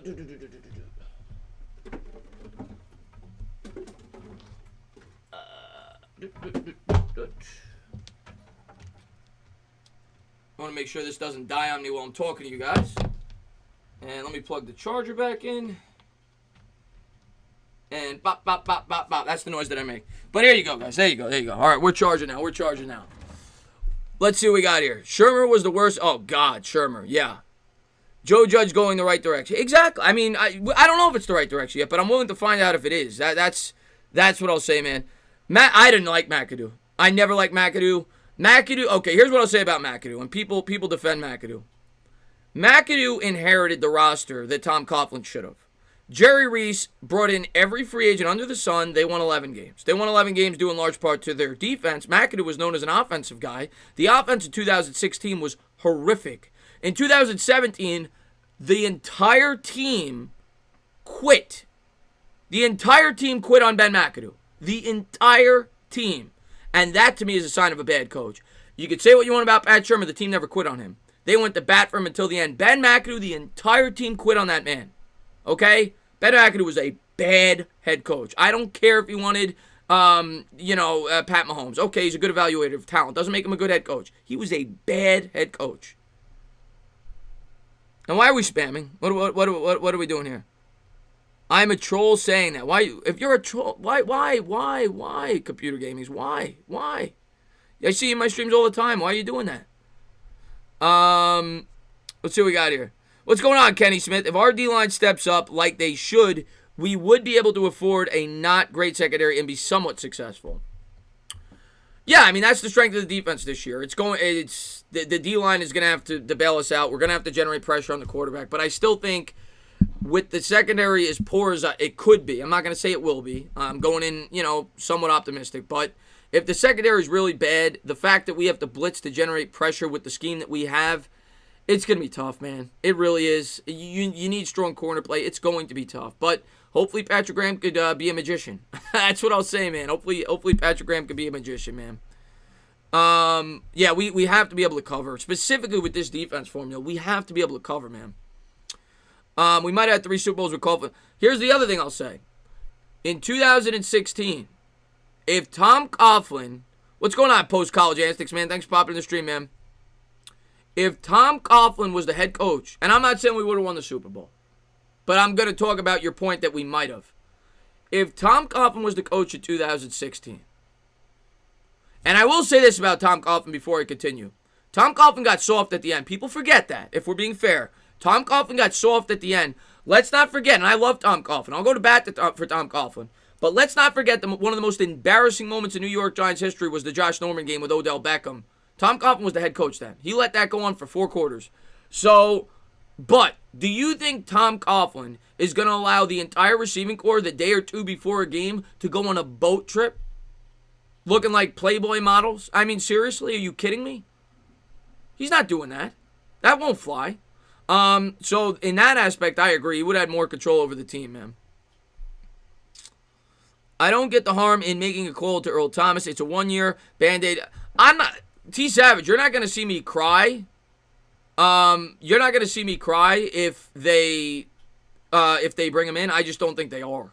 I'd be shocked for the reasons that I've expressed. I'm not going to cry if they bring him in. I just don't think they will. And I don't think Earl Thomas is going to want to come to the Giants. I think he'd want to go to a team where he could compete to win. I just don't see it as being a good match. I think Logan Ryan's a better match, if I had to guess. Joe Judge coaching stuff so good. Coughlin didn't discipline Odell. He didn't. The old Tom Coughlin is not putting up with Odell. He's not. And maybe Odell wouldn't have become what he became, wouldn't have grown the ego if it was the old Tom Coughlin. I'll say that. Now, I do think, what's going on, Adam? Thanks for popping in the stream. I do think that Tom Coughlin did have to adjust a little bit. We all remember Tom Coughlin. I try to be as fair as I can because he was a little too over the top when he first started. We remember the whole 5-minute thing with Michael Strahan. I remember, when I was like, well, how old was I then? That was like, when he first came here, I was like 20. I was like 20. But we all remember, the whole thing with Strahan when he came here. You had to be 5 minutes early to the meeting or you were late. And, he had to ease up a little bit. He had to become a little bit more player-friendly. And maybe Joe Judge will need that same transition. Maybe he will be a little too over that. Who knows? But I did like that aspect of Tom Coughlin. Mark, man, thanks for love. He says, Chris, I'm 47 years old, and having never missed a game since '84, Ray Hanley by far was the worst head coach in. Y'all, I didn't get to see Ray Hanley. I've heard stories. I know he was really bad. In my lifetime, I saw Reeves. Reeves was here briefly when I first started watching the Giants. Obviously, the worst coach for me was the last 2. McKinney and Shermer were really bad. Fossil was pretty good. I actually thought Fossil was somewhat underrated. He was an aggressive coach on offense. Of course, they had Sean Payton as the OC when they went to the Super Bowl in 2000. Fossil was pretty good. And obviously, Coughlin's been the best. Dyer, man, thanks for love, man. I appreciate it. He says, last season our defense couldn't stop the opposing offenses on 3rd and 7. For example, do you see our ability to stop this being improved this season, even with injuries? That was our biggest problem last year, Diehard. And if I'm being honest, I can't answer that question yet. Because, all right, here's what I'll say, Diehard. I think we have a smarter defensive mind. Last year on 3rd and 12, the Giants wouldn't send pressure. They'd be back in that zone coverage, and they'd get an easy first down. Every time. Tight end up the middle. Wide receiver on the outside. Didn't matter. They'd find holes. Slot. They would expose the slot receiver. Here's what I'll say about this defense this year. I do not think we're going to give up as many 3rd and long conversions. But by the same token, I think we're going to give up more big plays. I think it's going to be a swing and miss type defense, but we're not going to be back on our heels. We're going to be aggressive, and with that comes probably less third down conversions for the opposition, but it's going to also come with big plays. I think we'll get beat over the top a number of times because we're going to be swinging for the fences. I think we're going to be a very aggressive defense. Yeah, Dan Reeves was definitely a disappointment. I didn't get to see Parcells, Frank. But yes, obviously Parcells is the greatest Giant coach ever. I didn't get to see Parcells. I saw Parcells with the Jets and the Patriots. I didn't get to see him with the Giants. At least not, I was 85. I didn't really start watching the Giants till like 93. I didn't get to see much Parcells. It didn't get much better. Betcher was bad, man. Betcher was bad. Why not give Logan Ryan or Clowney a one-year deal now? Alex, I've been saying that the whole stream. I am completely for. I would much rather give it to Ryan. I think at this point he's someone we need more. I'd rather Logan Ryan. I wouldn't be opposed to Clowney. I wouldn't on a one-year deal. I don't see any harm in it. Not to mention you get a compensation pick. So I don't really see any harm in it. I really don't. X-Men, I remember watching the New York Giants games when Hanley was coaching. I can honestly say I don't think my blood pressure could get any higher. I was losing my shit every game. X-Men, it's been bad the last couple of years. It's been pretty bad. But Hanley, I know has had a really bad reputation. Benjamin says, McAdoo is the type of guy to only go to strip clubs for their all-you-can-eat buffet. I would never eat at a strip club, Benjamin. But McAdoo probably would. He's not the smartest guy, man. Let's see what we got here. Alex, what's going on, Alex Sports? He's a Giants channel too, by the way. Go over there and check him out, man. We're doing a little overtime tonight. I appreciate everybody for being here. Blue City says, hey, Chris, what did you think about the head coach from the two? You're talking about Fossil. I liked Fossil. I liked him. I shouldn't say I loved him, but I liked him. I thought he was a pretty good head coach. He had a great staff. Let's not forget that. The defensive coordinator and offensive coordinator on that team that went to the Super Bowl, you had Sean Payton and you had Fox. Both of whom became very good head coaches in the NFL. But I liked Fossil. He was pretty good. He was pretty good. Entertainer, you think Aaron Brown could be a starter? Probably not this year. Is the NFL season really gonna start with Clowney not having a job? Listen, man, in this offseason, it's entirely possible. Diehard Giants fan. I do not have enough space to, hold on. I was not anticipating this tonight. And hopefully, my light's going down. But I got to do a spin for you. We always got to get a few laughs when we can. Hold on, let me push this forward. All right, you guys probably just saw me way too up close. I don't know if maybe I'll do it. I may still be, let me do a test run for you.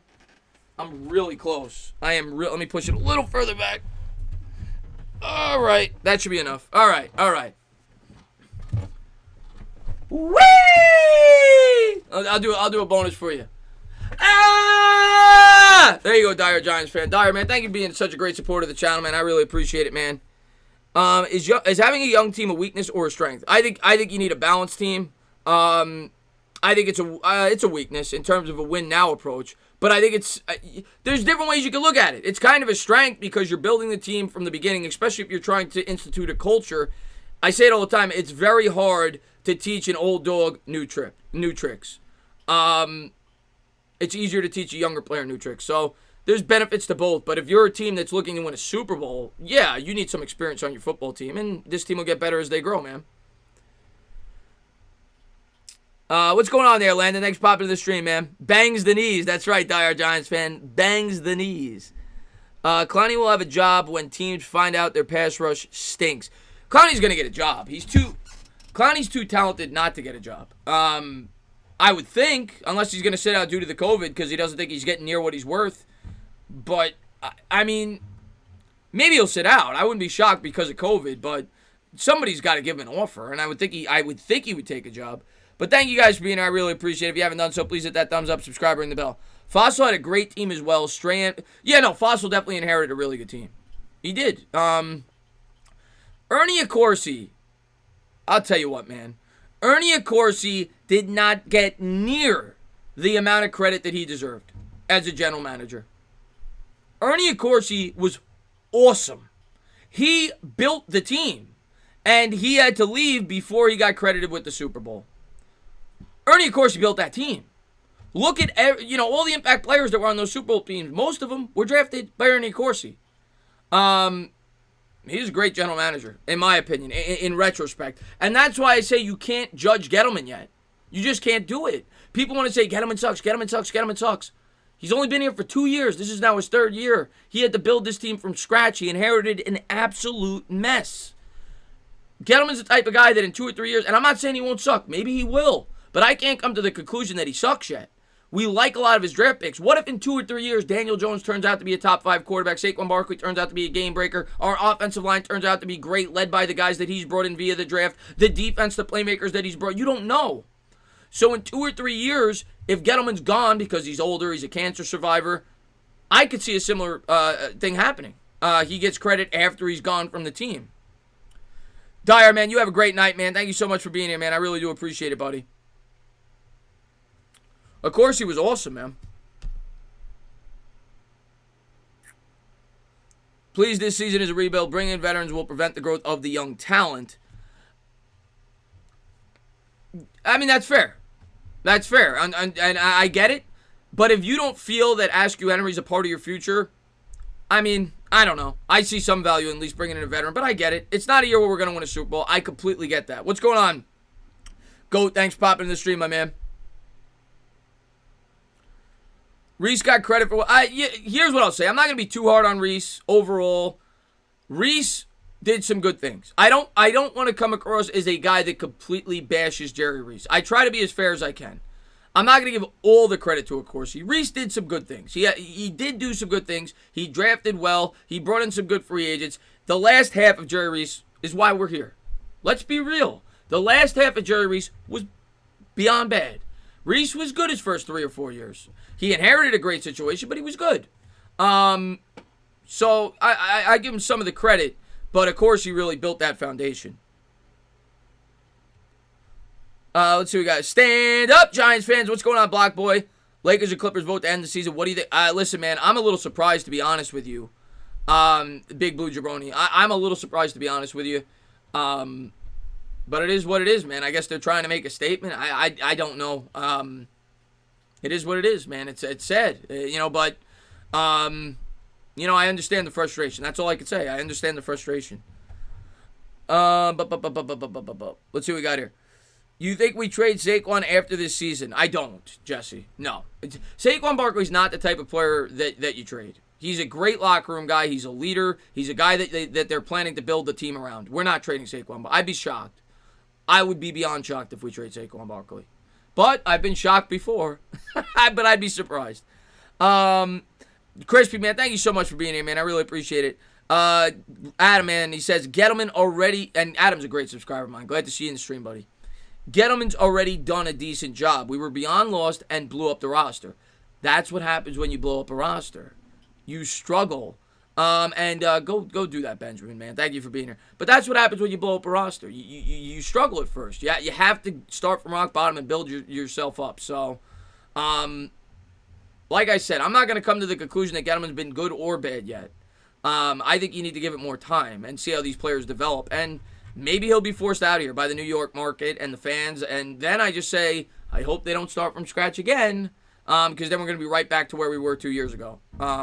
But I think that it's too early to tell. I think we've been encouraged by some of his draft picks, and we'll see. I don't think you could evaluate. It's kind of like a president. I'm not getting political at all, but they say you can't judge a president while he's in office. It's kind of 8 years after the fact when you see the effects that he had on the country after he left office. I think it's similar to a GM. A coach you could judge right then and there, or at least within the first year or two. A GM, I think you have to be more forward thinking. A lot of these guys aren't going to have their supreme impact on the team for another 2 or 3 years.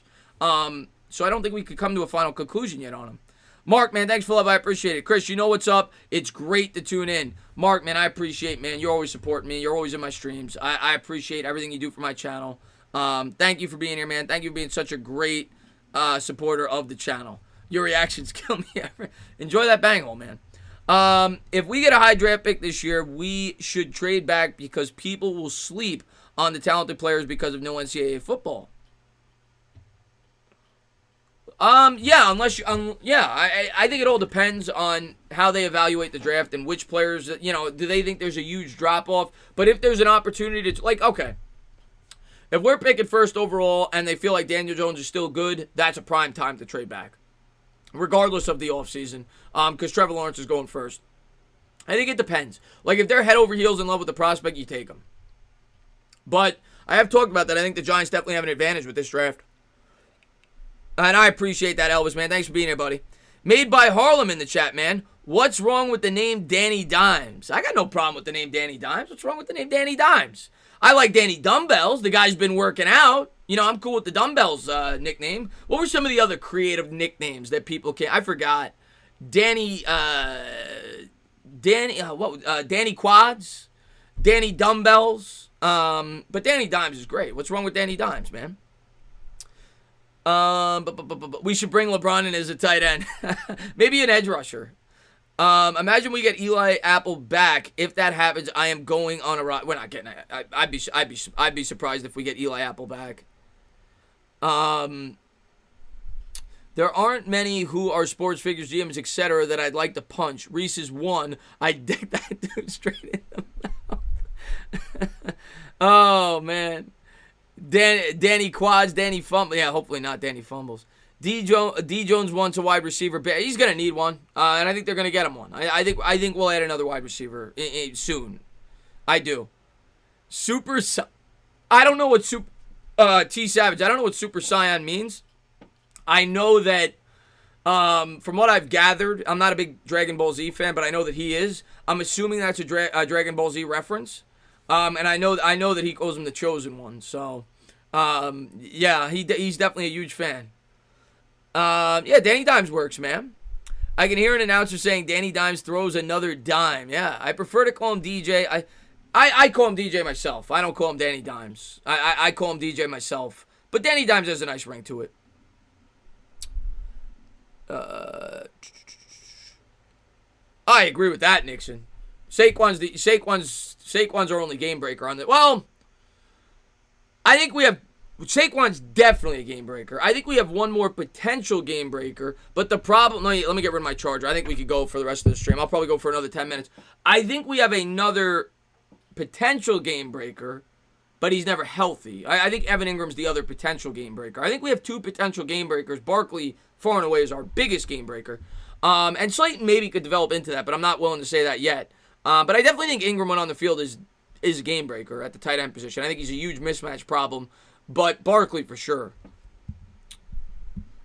I like David Sills, man. I like David Sills. I've been talking him up for 2 or 3 months now. I remember when we brought him in last year. I didn't think he'd make the team last year. This year, I want him to make the team. I like David Sills. He's a good story. He's tall. He could be a threat in the red zone. He could play on the inside and out. If you watch his college highlights, he played some in the slot. He played some on the outside. Maybe he's got a little Taysom Hill aspect to his game as a former quarterback. I like David Sills. I want David Sills on this football team. I hope he makes the team. I'm rooting for him. I'm rooting for Victor. Everybody was talking about all this year's undrafted free agents. Everybody forgot about Sills. They were talking about everybody we brought in. I'm a fan of Sills. I want Sills on this team. I hope he makes the team. I think we should implement some sort of... Yeah, T. Savage. I agree. I think we should get creative, and Judge seems to be the type of coach that will do that. David Sills was viewed as a wonderkind cornerback before knuckle injury killed. Yeah. Oh yeah. No, he got an offer from USC to be a quarterback when he was like 13 years old. Man, you could tell David Sills has wiggle. A lot of big guys don't have that kind of agility. I like David Sills, man. I like David Sills. I think he's going to make the team. I really do. Danny Dollars, Danny Quarters, and Danny Tupac. What? What's going on there, Brendan Chen? Hey, man, thanks for popping in the stream, my man. Will Jason Garrett have any impact on the offense this season? Well, yeah, I mean, it's a completely new offense. I mean, yes, he's going to have an impact. The question is, will it be a positive impact? But, yeah, I think it's going to be a completely... if he maintains his, his initial system that he had when he was an offensive coordinator a few years ago, it's a completely new scheme. I mean, you're talking about polar opposites. Pat Shurmur was a West Coast style offense. He was kind of a hybrid between Andy Reid and Chip Kelly. That's kind of how he morphed his offense. It was quick throws, things like that. This is more of a offense that wants to take shots down the field, so it's a completely new philosophy. Mark, man, thanks for the love, man. I appreciate it, man. He says Ingram has the same problem. Well, that's true. Yeah, that's true, man. And if Ingram stays on the field, he's great in terms of being a pass catcher. He still sucks at blocking, but in terms of being a mismatch and a pass catcher, there's few better at the position. But the guy can't stay on the field. That's been his problem. But yeah, he's lethal when he's on the field, man. You saw it in the Bucs game last year. Taking some broadcasting classes this semester. Going to try to do a podcast talk show for the Giants. You want in, Jake? You already know, Jake. If you start a channel, Jake, I will be your first guest. You already know that, man. You let me know. Well, I know you have a channel already. You've done some comedic skits about the Giants. But if you start like a sports talk Giants channel, I'm on it. You're friggin' awesome, man. You're always in my Discord. You're always showing me support. You're one of my best subscribers. You let me know, and I'm there. Absolutely 1,000%. Do we have a strong point on this team besides Saquon? Who else do you consider a superstar? Well, we have guys who could be superstars. We don't have Daniel Jones, maybe. I don't, even though I don't ever think, I personally don't think Daniel Jones will ever be a superstar. I think he'd be very good, and that's all I care about. Superstar to me is a top 3 quarterback, top 4 quarterback. I'm not putting those expectations on him. I think Evan Ingram could be a top 4 or 5 tight end, but he's got to stay healthy. The only guy that is a solidified superstar is Saquon. Andrew Thomas could be a superstar, but we don't know yet. The guy hasn't played it down yet in the NFL. We definitely have guys with high ceilings, but Saquon Barkley is the only bona fide superstar. You like Damn Daniel too? You think McKinney broke his foot on that play in practice the other day? Possible, Savage. I didn't even think about that. It's possible. Who knows? Who knows when he hurt his foot? All I know is I want them to make sure that they handle it with kid gloves. They don't rush him back. He did throw 24 touchdowns. I like Daniel Jones. I'm thinking about doing a parody about Judge and his tough coaching tactics and running That would be funny.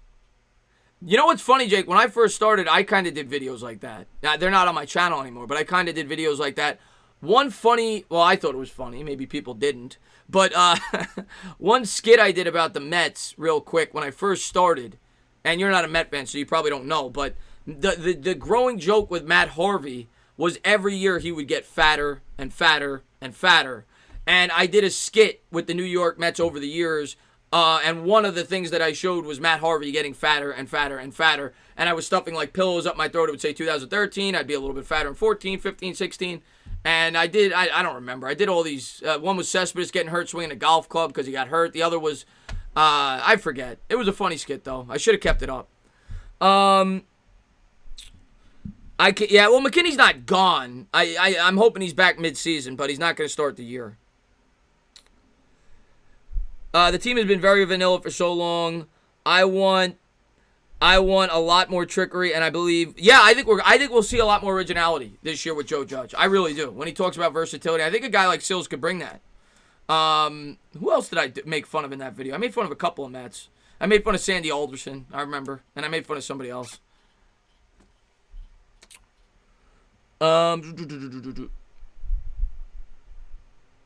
Jason Garrett is going to be good. I have a very good feeling about Danny Dimes, but we got to be patient. Please, Giants fans.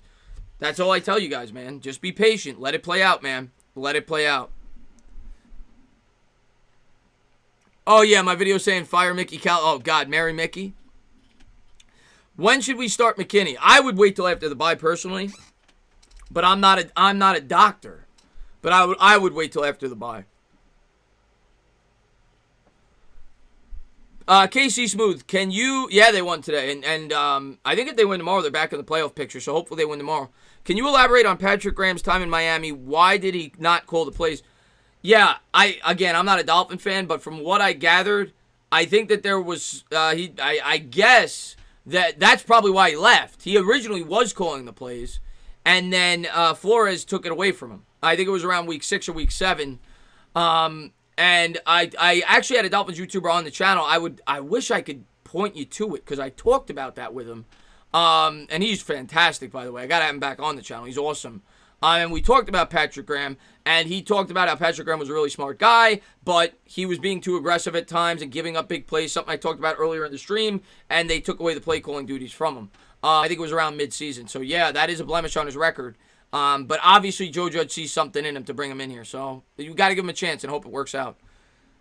I did not pick up Madden 21 yet. I am going to do Madden content, though. A lot of people have asked me to do that, but it's not going to be till after the offseason.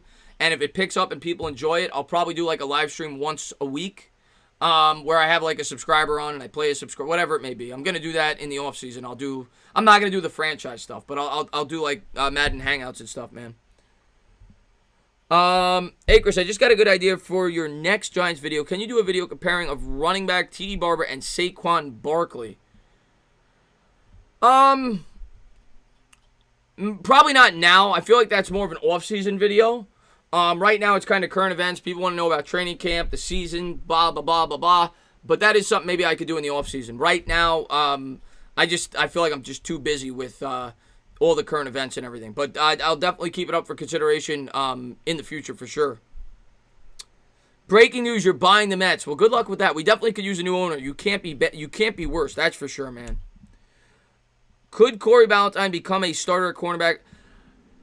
I think he's the favorite right now, Daniel. I think he's the favorite, if you ask me. I think Corey Ballantyne's the favorite. I really do.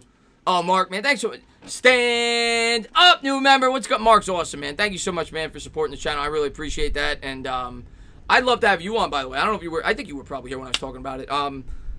Start in season, I'm going to start those subscriber streams back up on where you guys come on via video, via audio if you don't want to come on showing your face. Every night before the game, we're going to have a YouTuber on, and then we're going to bring people in you get to talk for 15, 20 minutes. We talk Giants. So hopefully you pop on for that, man. I know you're a very passionate Giant fan, man. Thank you so much for the love, man. I appreciate it. What's going on, Akeem, man? Why is Akeem upset? I don't know why Akeem's upset. Are you upset because of the injury?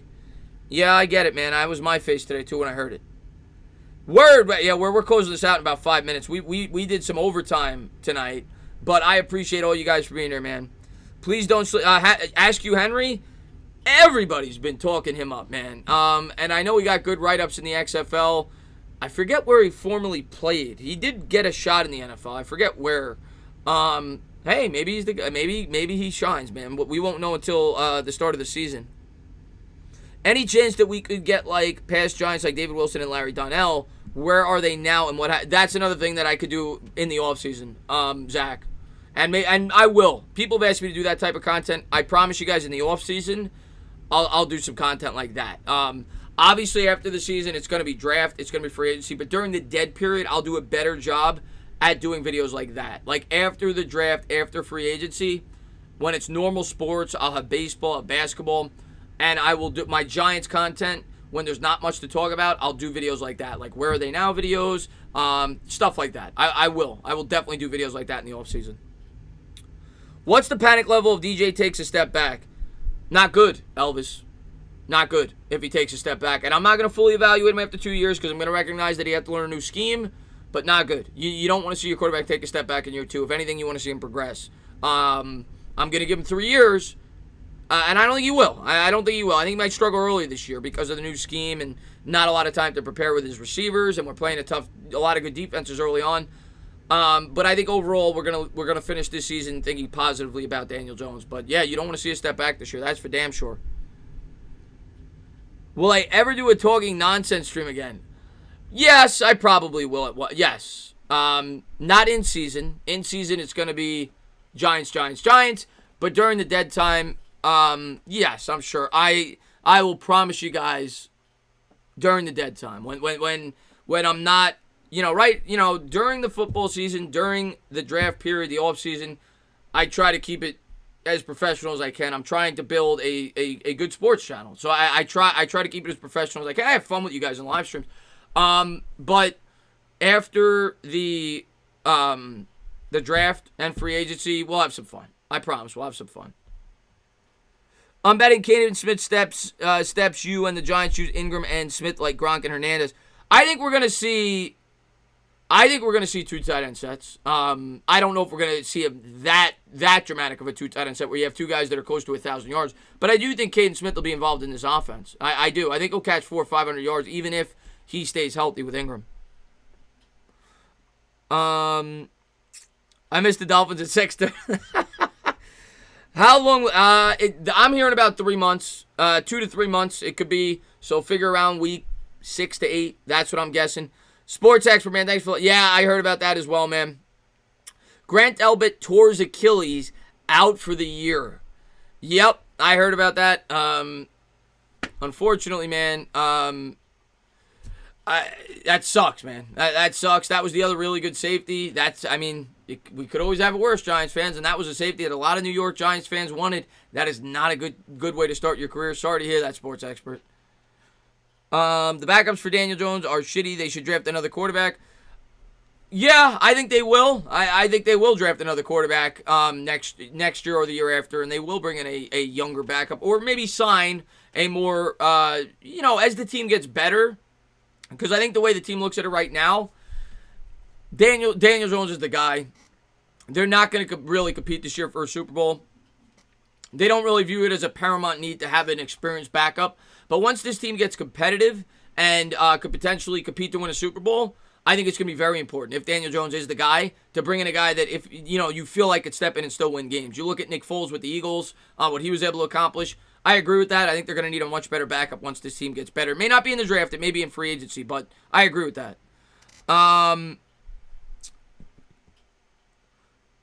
24 hours, not tonight. No. We're ending this now. Joda, man, thank you so much for popping in, man. I really appreciate it. We're going to end it now, actually. I went longer. I was just getting passionate when we were talking about the coaches. We're going to end it now. I had a lot of fun, though, tonight, guys. I always have fun when I get to talk Giants football with you guys, and I'm looking forward to talking a lot more Giants football with you guys. I'll be doing the Mets stream tomorrow, probably, but expect a lot more Giants talk. Definitely going to be live like 3-4 days, the 29th. We'll watch the practice together. We'll recap it. That'll be a fun hangout, and I'll definitely be doing a lot more live Giants shows as we get closer to the season. Thank you guys for all the love. Thank you guys for all the support. I appreciate everybody that popped in, everybody that dropped a like, everybody that donated, everybody that just watched. Thank you guys. We'll talk soon. You guys have a great night. We'll talk tomorrow. We'll see if we get some news out tomorrow. I'm sure there'll be something to talk about. And have a great night, guys. Stay safe.